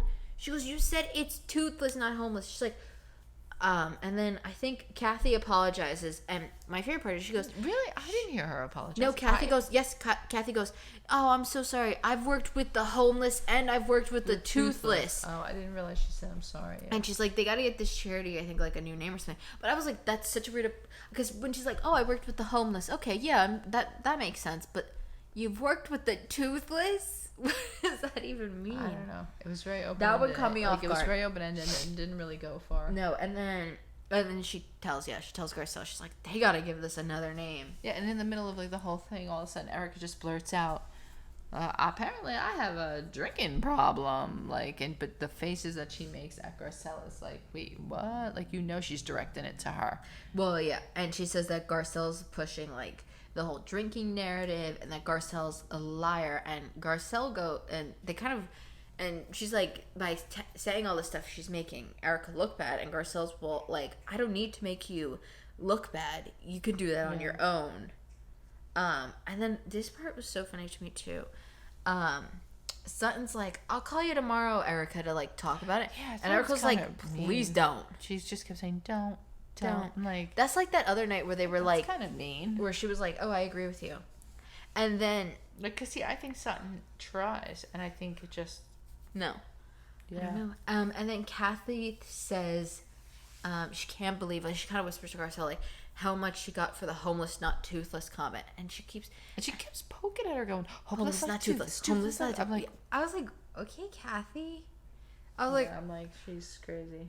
I don't know, but it seems like next week is Aspen. And I feel like what's going to happen for next week, we're going to get to Aspen. They're going to probably do, like, the little Ouija board. and then we're gonna see like hear things of like Kathy. Flashback. You'll hear like motions, and then the week after that, we'll see like Kathy like losing it. I think. Probably. Yeah. Okay. Well, that's all we have for Housewives. On to our final current watch, She-Hulk. Very exciting. What's that could be? Commotion. This episode for She-Hulk is called A Normal Amount of Rage, which I don't know if this is what they're gonna do, but What's a normal amount of rage? Because she says that line in the show, so I wonder if their show titles are gonna be like quotes from the show. First thing, before we even get into the actual episode, they've added Jane Foster into the MCU intro. And I've heard that supposedly there was somewhere where Moon Knight was, and they replaced it with Shang-Chi. I don't know how true that is, but I know when I watched it, I was like, oh, there's Jane! So, there's that. So, the episode, though, starts with Jen Walters, which if you don't know, well, she kind of does explain it, but Jen Walters is She-Hulk, and she was related to Bruce Banner, who is the Hulk. They're cousins. But we start out with her in her office, kind of like doing like a little... She's like practicing her brief. Yeah. She's about to go to court with her friend Nikki. And then I can't remember the other... There's a guy in there too, but I know Nikki's like another main character in the show. And the friend mentions, well, if everything goes bad, you can just Hulk out. Oh, Sissy's creaking the table. So Jen ends up breaking the fourth wall, which it's already happened twice in this one episode, and I just know it's going to be like a reoccurring thing, because even in the comics, it's very reoccurring for her to like break the fourth wall, which really? I always love. I love that. One of my favorite in Birds of Prey is that Harley Quinn breaks the fourth wall. I always think that's really fun. But she breaks the fourth wall, and she says, okay, well, I know you guys are not going to be able to focus on this show if I don't tell you how I got these powers, basically, which is, it's very true. Like, we wouldn't be able to We're here to know. We want to know first, and then you can tell us everything. So we see her and Bruce, obviously, like we said, Bruce Banner, a few months ago in the car, which I think people said that this is... I guess that scene with Bruce would probably take a little bit like after Shang-Chi, and then this is obviously fully after Shang-Chi. Or well, that would be more during...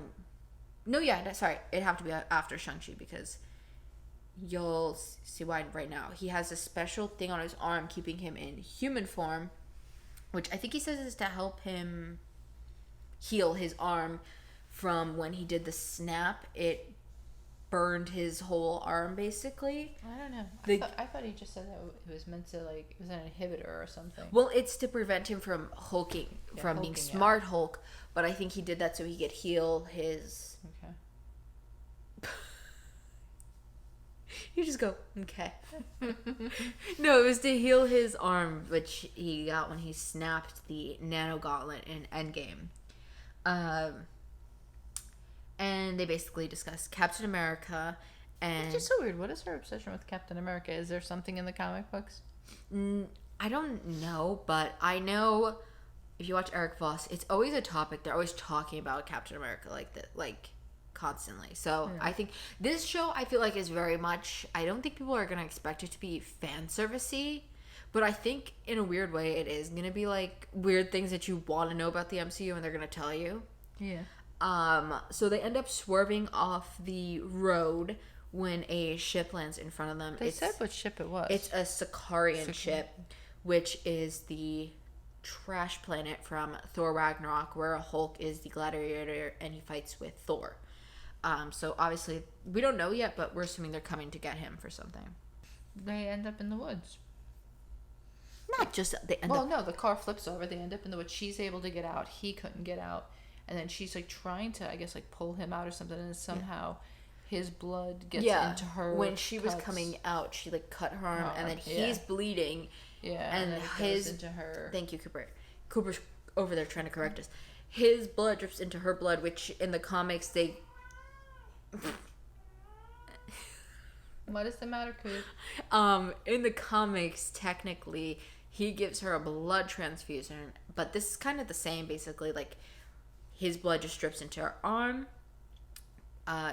turning her into the She-Hulk, and the thing on his arm falls off, and he's like, I'm gonna transform. You gotta get back. Like, get out of here. Meanwhile, she's basically transforming. She's transforming as she's like running through the woods, and she ends up in this bar where a group of that was the most girls. Bizarre thing.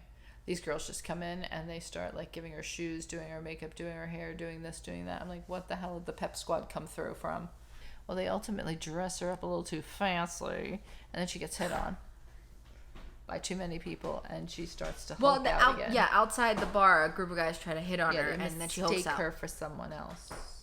And it gets her pissed off. Yeah, and then, which I didn't find out until Eric pointed out from New Rockstars. If I'm referencing Eric, that's who we're referencing now. But he says that it's actually Hulk who attacks her. Like, when she gets, like, she's gonna, like, go beat them up or something. And you could see it if you watch it in slow motion. It's, like, Hulk who, like, grabs her. Oh, I didn't know that. So Jen wakes up in a villa in Mexico, and she goes downstairs into this villa, and she finds Smart Hulk working, and he said that this is where he's been working ever since like the blip happened, and that it was a loaner from Tony, obviously Tony Stark. Yeah, Tony had built it. And Bruce says that Jen's blood was able to fully heal his arm for her. Just kind of leading up. Ooh, I just kicked the mic. So Jen asked Bruce though if he can make like a device that he had to like suppress the inner Hulk. Yeah, because she doesn't want to be a Hulk. Yeah.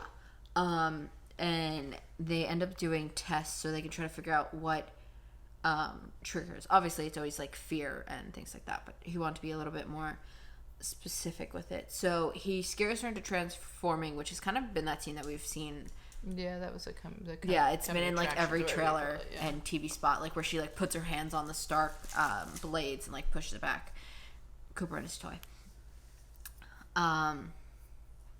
So when she transforms in this thing, she rips off the door and she's like just talking to him, and he finds out that unlike him, she doesn't have like an alter. So like when you see Bruce, it's Bruce Banner, and then when he's Hulk, he doesn't remember when he's Hulk. But for her, completely different.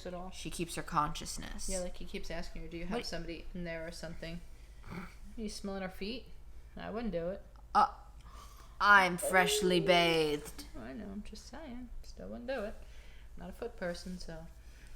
I thought what they did with when she wasn't Hulk in that little basement thing, like I thought it looked pretty, I don't want to say believable, but I guess that's the word I'm looking for. Like where she looked significantly tiny. Like they did it in a way that you could tell Hulk. I don't know bigger. how tall Tatiana Maslany is, who plays She-Hulk is. She looked average. Like she looks average, but next to him, like they. But really... I don't know if this is true, but in my opinion, I think those desks were made taller so that they would be Hulk-sized desks. So it obviously is gonna make. Obviously, they're gonna be bigger just in general for props. No, I think so. So it makes her look even smaller. Yeah, and she did like really good with like her completely like looking her head almost completely like staring up at the sky to like make it look like she's looking up to him to talk to him. Well, yeah, like I was saying though, I don't know how tall she is in real life, but I know that She-Hulk physically is 6'7". And they even got like a stand-in actress who was 6'7" to like stand in for those scenes. So Hulk has this whole binder detailing his whole experience from the past. I think he said 15 years of being like a Hulk. Like Bruce. And she ends up agreeing to let him learn how to be a Hulk, and we got this really fun. She was trying to figure out how does she change back from Hulk to like her regular they body. found out that it was sleeping. When she goes to sleep, she can change back and forth. Yeah. Well, because obviously you're calmer when you're sleeping, so it's easier just to pop back into it. So they do a little training montage, and she kind of pretty much almost one-ups him in just about everything that they do, and she tells him that he's really only showing her like the cons of being a Hulk, things that she doesn't really care about. She doesn't really care if she can throw a rock, and considering she doesn't want to be it, she just wants to leave. So he decides that he's going to show her one of the plus, which is that they can't get drunk, similar to Captain America. They can take in the alcohol. Oh, he can't either? Yeah, because Captain America has a super soldier serum. I remember that. Well, they said that they can get, I don't know about the same for Captain America, but they can get like a buzz, yeah. but they don't get drunk and everything like that. Which they do get hungover though still. But I wonder if she would have got. She was herself. Like, I wonder if she would transformed into She-Hulk in that moment. If she would have been hungover as well. But he's real big. Well, you know what I found really funny? He's real big on telling her she needs to be a superhero. Yeah. But like I always felt through the whole thing like he didn't want to be a superhero. Like in all the movies, like I always felt like he was the Debbie Downer of the group. Because he was like, I didn't get this choice, but I guess now I guess he's kind of pulling like a Spider-Man. With great power comes great responsibility. Maybe that's what I'm saying. Like all of a sudden now he's like, maybe like you know with Endgame and losing, I guess. Natasha and all that he looks at it differently now, maybe, where he's like, well, if more heroes had stood up, maybe we wouldn't. But you know what my thing too is I can't with Cooper on the table. It's so funny. I don't know if you guys can hear it. And he's down. Where are you going, Cooper? It sounds like it's gonna break. He wants the air on, so we have to move this along. Cooper, out in a minute. Okay, what were you saying? No, the other thing that I think is funny is like stuff that I was noticing is that when he's changing into Hulk, he loses all his clothes. Yeah, typically.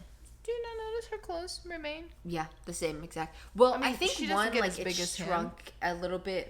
But they don't like. Well, I think it's probably for the justification of obviously you can't have a girl's shirt rip open on, especially on like Marvel stuff. No, I know, but so I'm just for saying him, like they really could have tattered them more. I don't know, or something. Like I just felt like her clothes looked. Well, I thought in my head too they might be Bruce's clothes, so they're gonna be a little bit bigger, so she has room to grow. Like even in but they don't fit. When they show her, but when they show her, her clothes look normal on her. Like they don't, not as Hulk as the girl. And then that's why I'm like, wait a minute. Well, once we get to there's a final scene in the courtroom. Spoiler: she obviously hulks out. Yeah. But she only rips the sleeve of her. Cooper. He's messing with the blinds. Oh, you gotta go deal with him. She only rips the sleeves on her jacket, but not like the sleeve on her shirt, which is kind of weird. Those boots are bigger. I don't care what you say. I don't know if you can hear what she said, but she said her boobs are bigger. Obviously, we got a little sidetracked though. You were talking about the clothes and things like that. Yeah. But while they're drinking, Hulk shares that he and Tony actually built the bar together during the blip. And he, like how you were saying, he kind of tells her that you have to be a superhero now. Oh my god, somehow we raised the blinds and he's still finding a way to mess with them. Cooper. But how you were saying, he is telling her he's going to become a superhero, even though she just wants to go back to her life as a lawyer. Yeah. And when Jen tries to leave, they get into a fight. One of my favorite things is I think it's called a thunderclap when he claps his hands and he hits her. But she does like a bunch of them, like a bunch of little ones to like knock him down, almost like the cannons from the other Hulk movie, which Tony Stark made, which I thought was interesting. Cooper's scaring me now. They end up destroying the bar, which she stays and they help him rebuild, and he lets her leave. Why is he like this? Because he's hot. 1 second, Coo. So back in the present day, we kind of meet up where we kind of left off, and she shares that only us, Nikki, and her family know that she's Hulk now. That she's the Hulk, yeah. And she says that she was right and Bruce was wrong, and she has not had like an issue hulking out since them. So, is he biting it? He was snuffing it. Oh.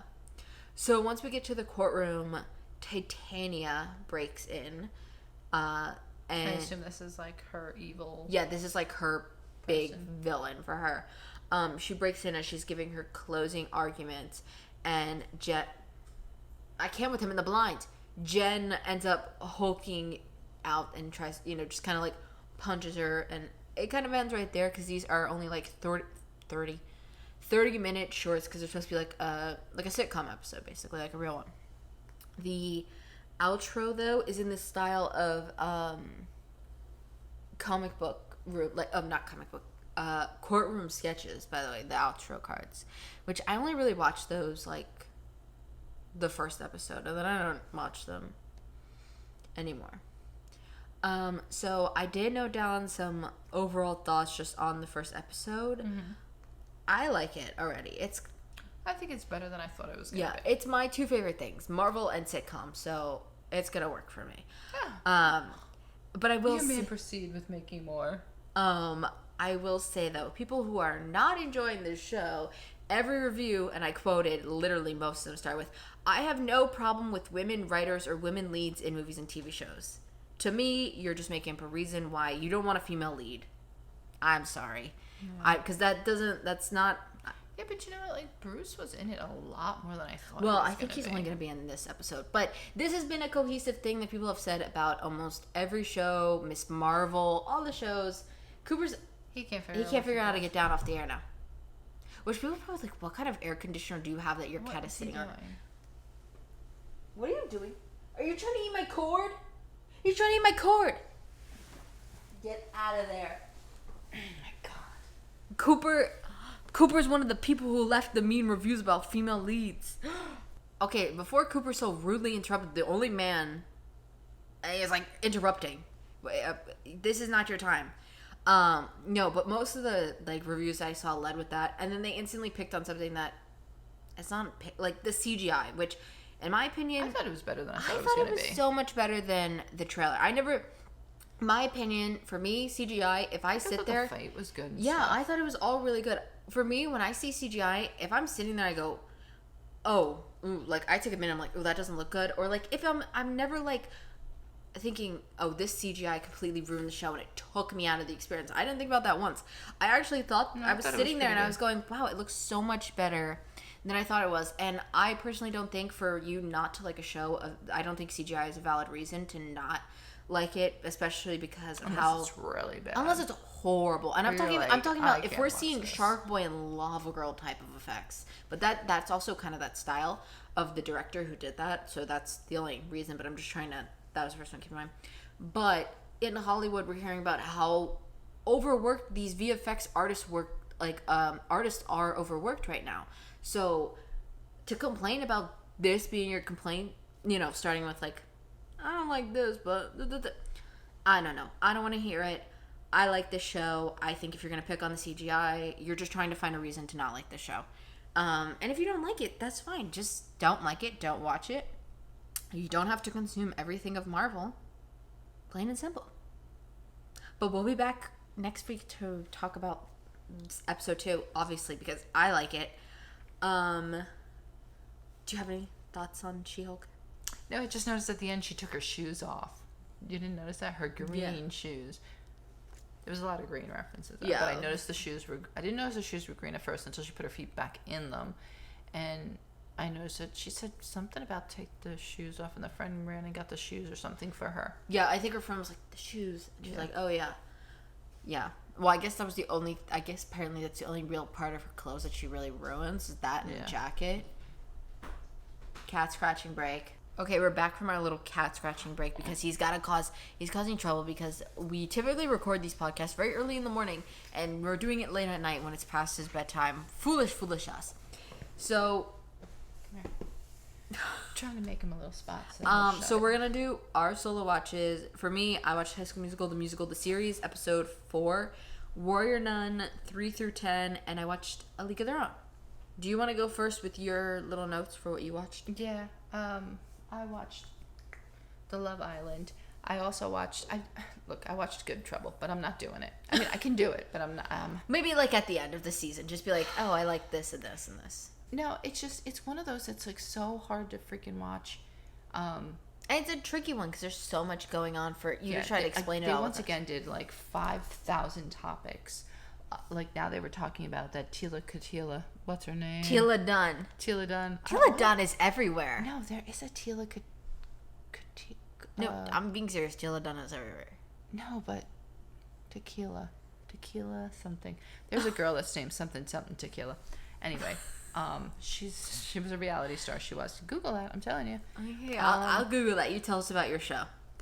I think it's Tila whatever the liquor is. Anyway, but basically, we'll do quick Good Trouble. Quick Good Trouble, and she's not going to mention again. Yeah, quick Good Trouble. Tila Tequila, her? Yeah, see, told you. Episode 15, I couldn't tell you what the title is because I was so frustrated with them. But I could look it up for you. They went over she actually I learned a couple of new terms. Well, wait. I'm going to expose you. On her notes, it just says Good Trouble season 4 episode 15 and it's blank. Yeah, no, I said I wasn't going to do it. You're turfed. A turf? Turf. I learned that one. And then, oh God, there was another one. Gender. What's another word for turfed? I don't know. Gender restrictive or gender something like that. I don't know. But Tila Dunn is playing an influencer far from her real life. And she's... Where is the info? Sorry. I can't find the information on this damn season. So she's going to help Mariana get her bulk beauty app up and running. And Mama told me? No, sorry. You better watch out. Does that sound right? Yeah, that sounds right. Because of course she turns it around and makes it look really bad. They find out. You know, there's a whole new episode out already. Probably. Mama told me. You just don't care to catch up. No, that was the last one that you could watch for me on Hulu. Oh well, it said Thursday. I'm telling you, there was nothing there. Well, I could be wrong. All right, well, just share it. Anyway, so needless to say, she unless I didn't change that, and it is 15. Like it's not or 16. So it's either Mama told me or you know you better watch out. It could be Mama told me because one of the girls' mother is like very involved. I don't know. I saw some actresses. And the other girl deals with her mother. It was mother heavy too. It was. But this one girl is the influencer who is helping them get their app up and running. And when they mention this group that's like all inclusive and stuff like that, she like kind of like scoffs at it. And they're like Tila Dunn. Yeah, and they're like, oh my God, what are we gonna do about her? And the girls that are running the app, they realize they have an interview with her, and in the interview they ask them about, oh, how do you feel about the people for periods or something like that? And she's like, and they didn't know what to say because they're like, well, we're trying to think of should we not be working with her or not because like we don't, you know. What? The actress from Supergirl who played Dreamer, not Neela Knowles on her name, but her character, she was on that show. On what show? On Good Trouble. I just found her in the cast list. Nicole Maines. I have no idea. Anyway, don't distract me from this, Sorry. please. And anyway, so she answers the question really on a good way. Like, she's like, oh, they're so inclusive, blah, blah, blah. I'm so happy to, work with them and this, that, and the other thing. And then they go to get they're going to get coffee from, like, their little, like, coffee station at the place.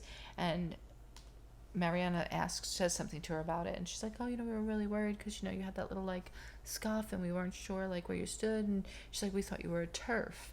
And she's like, no, I'm not a TERF. That word is so harsh, whatever. And then she said, I prefer to call myself gender restrictive or gender something like that. And she's like, that's just another name for TERF. And she's like, yeah, but it just doesn't sound as harsh or something like that. And then they realize, like, oh no, she's not what their brand represents or whatever like that. And then they get rid of her. They tell her that they can't work with her no more because of how she did. And she goes on TikTok and like puts them on blast for something, and all of a sudden you just see their numbers dropping. So like they were dealing with like that kind of topic. Then you had the other girl who's like Bella, who's pregnant or something. Isabella is like, what? You keep mentioning this one that she's pregnant. She's not pregnant. The one that went to the jail. She's pregnant and with Gael, and she now wants to give up the baby for adoption because she's having all these rage moments. And I don't know, like, I don't understand what anything has to do with anything. Like this is the problem. I honestly, you know what I think you should do? Everybody has such independent storylines from each other that it's crazy. I don't think you should talk about it until the show finishes airing and just see how drastically different it's changed from the last time. Oh God. No, that's the problem though. It hasn't really. They've been dealing with this one having the baby, this one opening up the app. Like, it's crazy. I can't even. Anyway, Love Island, just forget it. She's done. Good Trouble. I can't. At the end, maybe I'll come back to it. I just don't know. At the end of the season, you can be like, I liked it. This is my favorite character. Something simple. I don't know. So, all right, let's go. Anyway, Casa Amor week is over, and the Islanders are dealing with all the aftermath from Casa Amor. But I thought you said it wasn't that bad. Or did it take a drastic It wasn't, but there was a couple of people that were bad. Oh. This girl Phoebe, the new girl that got brought back from Casa Amor with one of the guys. She's pissed now because the guy decided to go back to the girl that he was with, Sydney. So Isaiah and Sydney are trying to get back together. So I have a cat here in my mouth. She does what any new girl would do, and she tries to get to the girlfriend to tell her all the juicy details. So of course the girl's pissed now. Sydney is pissed because she hears all the stuff that the boyfriend neglected to tell her. So now the girls are trying to figure out like who do they want to be with. The other thing that I don't understand is I know these girls wear these pretty little thing clothes or whatever. That's who represents them, but they all have very little clothes on, and I can't help but think, do they dress like this when they're outside of the villa? Because well, speaking of this, I don't know if it's UK or US, but somebody was using all secondhand clothes, I think. One of the shows. I don't know which show. Well, it ain't this one because... Hold on, let me look. You keep going. Because these clothes are skimpy and look very uncomfortable, and they got to sit around the villa all night in these clothes, and I'm just thinking to myself, there ain't no way. There's no way. They, like, half of them have, like, cutouts everywhere and anywhere. I don't know. Regardless. But, so now... two of the guys that came back with girls decide that they're going to sleep on the day beds. So you only sleep on a day bed if you're coupled up with somebody that you don't want to like be coupled up with. Oh, Love Island UK. They were sponsored by eBay, and they were wearing pre-loved clothing. They were wearing... Let me see who those people are. There's a picture that came out. Oh, why is this phone like this? Wait, what did you just do? I don't know what I did. Please. Oh. She doesn't have her... Here. I have to take my case off because the phone overheats when I have the case on. Really? These guys were all in... Wow. Those are my favorites. I don't know. I think it was everybody, though. Really? Yeah. Okay. It's interesting. As these clothes looked whorish as well. Sorry. Can't say that word. These clothes looked like very little fabric. That's really all I can say. Maybe that's why they were good clothes for the event. There's so little fabric, maybe. I don't know. Anyway, so two of the guys, Isaiah and Jared, slept on day beds. Timmy and Zeta got to go on their first date. They became exclusive. Once you become exclusive, like that's like you're moving towards where the public are going to really start to vote for you because they don't like to get rid of people that they think are like true couples. They finally have a recoupling, and it's only for the single girls. So it looked like it was going to be a catastrophe because it was Kat, Deb, Sydney, and Naja. And Sydney is the one that was with Isaiah, who screwed up and brought the other girl back that told her. So he thought for sure his girl was going to get voted off now. But instead she didn't. Instead, Deb and Naja got back with Jesse and Jeff. So now they're back to their original couple. And they bring in a new guy, a bombshell, Joel. A new bombshell has entered the villa. Mm-hmm, Joel. And he ends up with Phoebe, the one that started all this crap. But anyway, then they also had this week Snog, Marry, Pie, where you get to you kiss one person, you'd say who you'd marry, and you pie somebody else in the face with a pie. So okay, what are we doing over here? So Deb, Isaiah, and Chaz took the most pies because Deb brought this other guy back, and Jesse's just a sweetheart, and Isaiah's the one that started all this trouble with this new girl that he brought. He's back on the crinkly table. Yeah, well, God, he wants to sit with his sister, and it's not going to be good. Oh, there's going to be headbutts. Please re-listen to our podcast so we can... Oh, he's snogging her, though. Please re-listen to this podcast episode so that we can afford to get an official office space so we can get rid of this crinkly table. Well, anyway. Continue. So then there's a public vote, and in the end, 4 Islanders went home. Jared was one of them. He needed to go home. Kat offered to go home with him because she really liked him. And Chaz and... I don't know who the hell Chaz was, but they went home too. There was 4 of them. I forget. So she was really unforgettable. Or forgettable. The girls have a day out this week also, and the boys have a barbecue and beer, and enters the new girl, Mackenzie. This is the new thing they're doing. They're bringing someone back from the previous Love Islands that didn't have success. They did that on the UK one, and they did it here. So this new girl, Mackenzie, is from season 2. She came back, and this was also, they had a lot this week. This was striptease week, where they do the striptease for each other to see who raises the heart rate the most. So of course you want to be the one that raises your couple's heart rate, because if you don't and someone else does, then that starts a fight. But that's what the show always looks for. But all the steady couples raised each other's heart rate, so that there was no fights, which sucks. But yeah, and then the guys have a recoupling. So this one girl, Courtney, went home, and I am so glad because Courtney sounded like a ditz, and I couldn't stand watching her, and I needed her to go home. Oh. So she's gone, thank God. And that's where they left it. As far as I know. Those shows are so drastically different than what I watched. Yeah, they're so drastic. But I also watched Below Deck Mediterranean. What was that other show? And I finished. Did you watch Maggie? Sailing. I started watching Maggie, and I forget why I stopped. Oh, okay. But I finished Below Deck Sailing, which I highly recommend because you talk about some kooky kooks. That's the best kook of the kook. They are crazy because once they start sailing, everything goes south. Look at the face he's giving me right there. That's an angry face. And of course, I watched all my soap opera. Gotta get my soap opera going on, and that's like that one you'll never be able to truly recap because once again, it's like Love Island. It's every day, and the seasons really break. I finished Love Island UK, which that's what I was gonna ask. Davide and El Kansu, they won. That's who I voted for. Those were my pick from the get-go. Did you actually vote or no? No, I can't vote because time it was already on. It was already on. Like these were all like previous. Yeah. Like I think they were like a couple of weeks ahead of us or something. But I presumed that it was going to be El Kansu and Davide. That's who I wanted. Okay, so for me, he's got his arm on her. We'll start with High School Musical, the series. So this week, Corbin's coming back, and they were gonna. Their plan was to perform "Fabulous" for him, which they don't actually perform, but it was kind of fun. They all like got to do it. Like they had Carlos. That Gina. wasn't really his song though. No, I know, but it was they were performing it around the pool. What? But bet on it, bet on it. They could have done that one. That's Troy. Oh.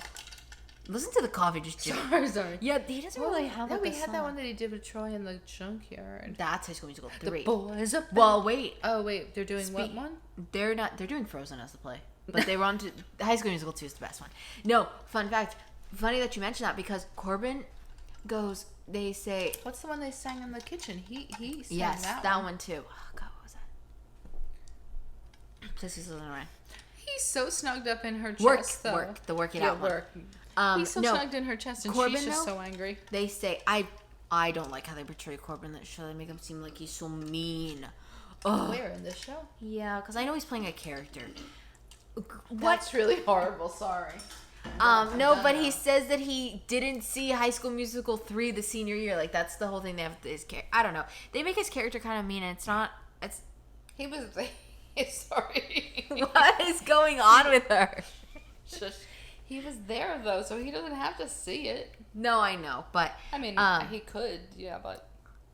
If you were an actor or something like that, wouldn't you want to watch everything you did to see, like, how you did, or to see, yeah. Or just, like, for progression, to make sure, like let me see, what could I improve on? Like, I think I would watch it just for that. Yeah. So AJ is very jealous of Gina and Ricky hanging out, which I know I said last week I don't want EJ and Gina to break up, but I kind of like her and Ricky together. But she has nobody to talk with this about because who's she gonna talk to about? Courtney, who's friends with Nene, who was dating Ricky last season? No, that's weird. And Ashlyn is EJ's cousin, so she'll snitch.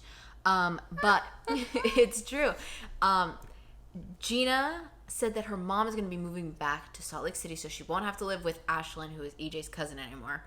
And she'll be closer with EJ, which EJ was going to do a gap year, so I guess that's how he's going to fit into season 4 next year. I can see him being like helping with the show, but he convinced his dad to give him a gap year. But now the dad doesn't want to give him a gap year anymore, so now he doesn't know how to tell Gina that. And Corbin, so he's got to go back to school. As of now, yes. Unless he can make it worth his while to let his dad convince he is good with the gap year. So Corbin and the camera guy arrived to start filming the first read-through of Frozen, and they want, like, drama for the ratings, like, you know, like the Real Housewives kind of drama. And nobody's really trying to, like, nobody's fighting. They were all like, oh, if that's who you want, that's not us. But what's funny is, it very much is. They are very drama heavy. They also were planning to watch, I think, High School Musical 2, and they don't watch it. They watch Camp Rock instead, and we actually see it on the screen, which makes Camp Rock another one of the Disney Channel canon movies in my eyes, because I'm still trying to figure out the Hannah Montana thing. That doesn't make sense.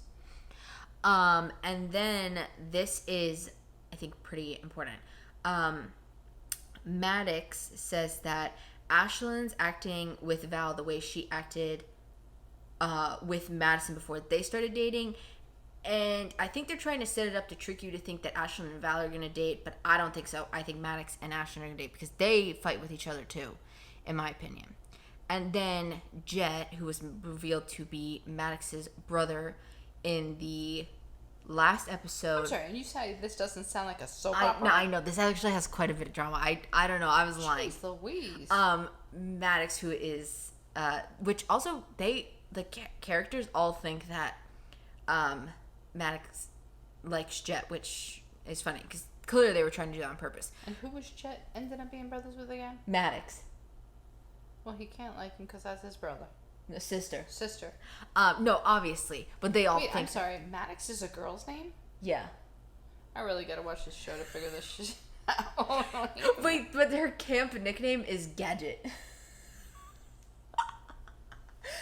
So Did they all get nicknames or just her? Yeah, you kind of get a camp nickname, but she's the only one from like the camp she was introduced this season, like as a new character. So Jet ends up getting sent back to the camp after he ran away, and why'd he run away? Because he doesn't want to be there because he was fighting with the sister. His parents forced him to be there. So he should get with Maddox and get it. That's incest. No. Maddox doesn't like him. No, stop it. Okay. He should get with EJ and try to get a gap year on his life there. You even talking about it doesn't make any sense. Isn't EJ trying to get a gap year? From his dad. Well, Jet might want to do that too, so he doesn't have to go to camp. A gap summer. What the hell are you even talking about? I know exactly what I'm talking about. Okay, so Corbin tells EJ that they're not going to go through with this documentary for Disney Plus because there's absolutely no drama and nobody's going to watch it if there's no drama. So he wasted all that time. Well, but EJ says I can create drama because he said that his dad would approve not of musicals but of being on a TV show. So he leaves the letter that his dad gave him in a spot that Gina could find it, and then she finds it. That's where it ends. Okay. How's that starting drama, though? Because he didn't tell her that he is doing the gap year, and this other girl knows. Sorry, I left that out. There's a whole other girl too, but I haven't mentioned her because I don't know. I'm not interested. She's interested in that gap year, though. Because she wanted to take a gap year, and I wouldn't let her either. I'm like EJ's father. I'm like, what are you talking about? Yeah. Who doesn't? So it's over now, though. Yeah. Hell is over. So on to Warrior Nun. This is going to be just as confusing. I'm just going to try to talk about the highlights here. So the two characters, Mary and Lilith, who work for the things, they end up tracking down Ava after she left last week. Remember I said she left? So they track her down, but they give up after Lilith dies, in quotes here. She gets stabbed by this Tarask, which is like a demon from hell that can come. I love when they make up their own here, and it stabbed her, but it kind of pulled her back into the hell portal. So, there's always a hell portal. So Mary and Beatrice, who's another one of the nuns, she kind of comes a little bit more prominent now in like this part that I'm starting. And Father Vincent, they all get replaced because, what? Oh, because they believe that the church planned to kill the original warrior nun, Shannon, who was the one that died in the beginning of the season. And then Mary, they lose Ava after Lilith dies. So Mary goes back to help Ava. What? I'm looking at Cooper. Oh, like she's like pointing at stuff. I don't know. Your hand kind of went the other way. I would just love to be able to sleep like that. All up in Sissy's bosoms? Sure, why not? Those fluffy bosoms. Oh my god, she's losing it. We gotta go. We gotta hurry. No, I'm fine. Okay. She's got fluffy bosoms. So Mary goes to help Ava avoid getting caught in a trap, and they team up to get this book. I kind of got a little distracted at this part of the show, I'm not gonna lie. I started playing games with my Good job, Warrior Nun. No, it's still a good show. I think you would quite like this show. They end up getting attacked by a new nun because they were sneaking into Shannon's room to get her diary, I think. But Beatrice saves them, and then the new nun, because I didn't take track of any of the new nuns' names, because I feel like, who cares? She goes to shoot at Beatrice, and Ava's powers go off, and to, like, stop from Beatrice getting shot, and she isn't able to move after a while. So, like, she can run out the power of the halo in her back, making her paralyzed again. And then in the book, what the hell does this say? In the book, they find out Shannon says there. Says there, well, they're there. I not only did I not pay, like, amazing attention, but I even took bad notes. Might as well have taken no notes at that rate, because you don't know if they're there or... Where? She's saying we're there. Who cares? Now, next, Lilith ends up coming... Could be something important, but Lilith ends up coming back to life, and they team up with this facility, which I didn't mention in the beginning, because I didn't know how important this facility was going to be, and I should have known. This lady is trying to open this portal, which I'm still not very clear on what the portal is. If it's a portal to heaven, or it's a portal to hell, but she's got this son that can connect with the portal. He ends up running into the portal, and she doesn't make it in with him. But they're trying to open this door, and they need these bones, and I'm not doing this show justice. But I love that you're shocked at all this. If it's something like this, there's a show like this, they always have a portal to hell or a portal to something, and you always need some kind of crazy contraption. Or some they agree that if they can help Ava harness the, like, halo thing, that they'll get them the power to open the thing. I don't know. And then Lilith, when she comes back we're from... in good trouble. It's a hell of a show. Lilith, literally, it's a hell of a show. Why do we do this to ourselves? Lilith comes back, and she's possessed by a demon. She has this gross little scab. I have no clue what the scab is. Moral of the story, they break into this tomb, which is Adriel's tomb. He's the angel, in quotes, who gave the halo to the first ever warrior nun. Turns out he's actually the devil. And he tries to kill Ava to get the halo back, obviously, but Ava doesn't want to give it back, and she also wants to end the line of warrior nuns so nobody else has to suffer. I forgot to write that down. But the show ends up with they're going to go all fight him. Oh, and Father Vincent apparently killed Shannon. I don't know. So they were all going to go and fight him. Cut to black. It says, to be continued. And I thought the new season was coming out sooner. I mean, I guess this is soon. But it's the winter. So I had time. I didn't even have to rush to watch this. On to probably the favorite one. A League of Their Own. You said you didn't think I was going to like this. No, I didn't at all. I liked it. To the point where I don't actually want to get too deep into the storyline because I want people to go watch it because it's so new. I thought it was fun. But main point is the main character, Carson, goes to Chicago because she got scouted to play baseball while her husband's at war, and she doesn't tell her husband. And I'm not going to talk about the husband, not going to talk about anything else because I'm not going to spoil it. I think the storyline's interesting. I think it's fun. I finished it all in one sitting completely yesterday. I watched it. After I finished Warrior Nun, I said, I need something good. And it was I was going to either, because I knew I wasn't going to be able to finish this or Paper Girls. Yeah, Paper Girls. I'm going to call them Paper Dolls. But I knew it was either A League of Their Own or Paper Girls. And I said, I'm going with A League of Their Own. I have a good feeling. I highly recommend it. The reason I started it, though, was because the actress who plays Janet in The Good Place is in this show. She's not the other main character, Carson. She's Greta Gill, I think. Oh, that was a good role, that one. That's who she is. I thought she did so good in this, and I thought she was so good as Janet because in The Good Place, if you don't know, I also don't want to spoil the show because everybody should go watch this. If you don't know the spoilers for the show, go watch it. But she plays like Janet's kind of like their human Siri there, and she plays so many iterations of Janet that I think she's probably my favorite character in the whole show on The Good Place, and I think she was my favorite in this show too. But I quite like the show. So that's it. That's all I watched. And I know I should talk more about League of Their Own, but I'm not. I'm just gonna say go watch it. Quite simply, because it just came out last Friday, so it had to be recent because I only saw an advertisement for it. This was like the first one I seen, which I thought was weird. It only came out. It's only been out for like a week now, so that's why I'm saying. I'm just curious how many episodes they're gonna have because I mean, it was. Yeah, I know there was just a movie. It was a movie, so obviously you can do it in 2 hours. How many? How far can you? So this was 8 episodes, and they were like 40 minutes to 60 minutes, depending on the episode. Like I said, I don't want to spoil it, but they play one whole season, and then they kind of end with everybody being like, "Are you gonna come back for next season?" And they all kind of agree to come back for next season, but I think so, because there are obviously it's a full baseball team, so there's so many girls on the team that they can dive into all their stories. And I was just gonna spoil it. I almost just spoiled what happened with one of the girls, so I'm not gonna say it. Okay, so shows that we're watching next week. Do you know what you're watching next week?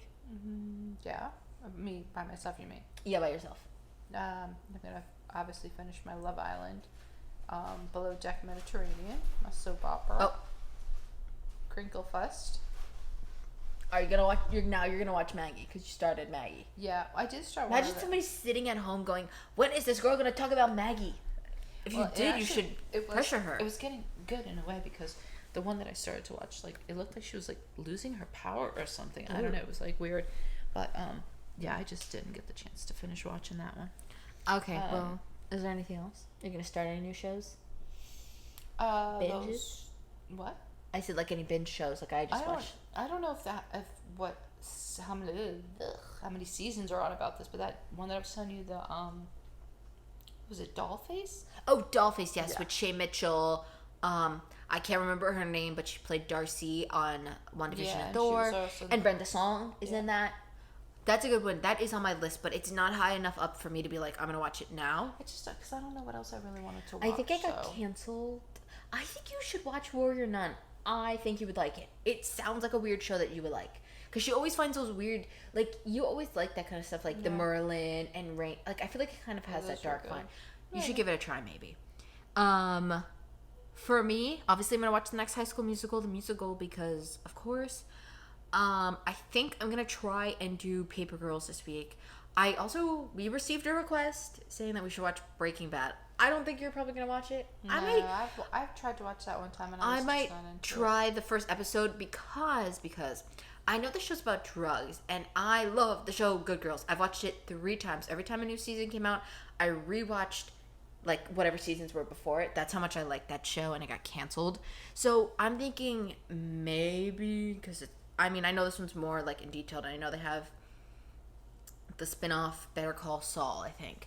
So I may give it a shot. I may try it. If not, what's another show I might replace that with? Because I think it's only like 7 hours, Paper Girls, so I need a backup. Yeah, but aren't you watching the baseball show too? No, I finished the baseball show. I'm finished. Oh. I watched it all in one sitting. How many episodes there? 8. Oh. I finished out quickly. Same with Paper Girls. I think there's only like 8, so I'm going to finish on quickly. So if I don't like Breaking Bad, what should I watch? I'm going to watch Dead to Me with Velma. And Christina Applegate. Yeah. That show's supposed to be coming back. I think that one's a dramedy. Like a dark humor comedy, which I always kind of like. And I feel like that's kind of also, to bring up Good Girls again, be the same kind of humor, like weird dark comedy. Yeah. I watched the first one, like not even the full first one. I was just like, yeah, I think that's what I'm gonna watch because I don't know what else I'm gonna watch.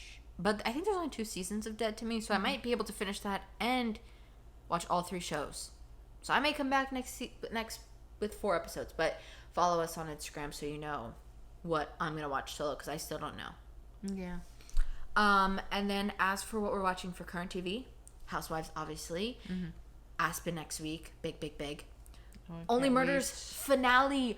Our last one. Like, sad. I can't. At the end. Oh, but at least we get Selena in the kitchen. Well, yeah, we do have Selena, but only for 2 weeks after that. We only have 1 more week with her after Only Murders ends. Which that's a bonus episode if you guys don't know, so you can go check it out. Episodes 1 through 3 are already up with this episode. She-Hulk episode 2. But let me just say this. I've been looking at our calendar, planning things out. September, it's going to be a packed month. Cobra Kai, the Emmys. We have so much that we're going to have to cover. Movies that we have that we're going to have to talk about. And it's only going to continue to get worse. Because I think, in my opinion, when September comes around, that's when all the shows start up again. So oh yeah, that was always the way when kids yeah. go back So to school, I think we're gonna have like a fall little season. slow They used break. to have like a whole thing like when I was younger, like it was like the fall preview. Yeah. And like it was, I mean, I don't even think you people know TV Guide, but you used to get a little book. It was a little book, and it had all the TV. It had everything that was on. It was like so cool. And it came out, I think it came out like weekly, and you got TV Guide. And there was like, I think, like little articles in there too. But well, I know the they fall had that preview one was like the best. Oh my god. Well, I accidentally signed up for an Entertainment Weekly subscription at FYE once, and I know they had that in like the back of it. I think like a little section, cool. but it was like for months. You looked up and you saw all the channels of everything that was on. So yeah. Oh, and we're also still gonna finish out our binge for MasterChef. I think no, not next week. It's not the last week in August. We have one more week after that, and then we're gonna do a bonus episode. Literally on the last day of August is when we're gonna upload it, and we're gonna talk about MasterChef. MasterChef season 8 and 9. Okay. Oh, he look at him yelling at me. He's telling us we gotta end it. But we hope you guys enjoyed this.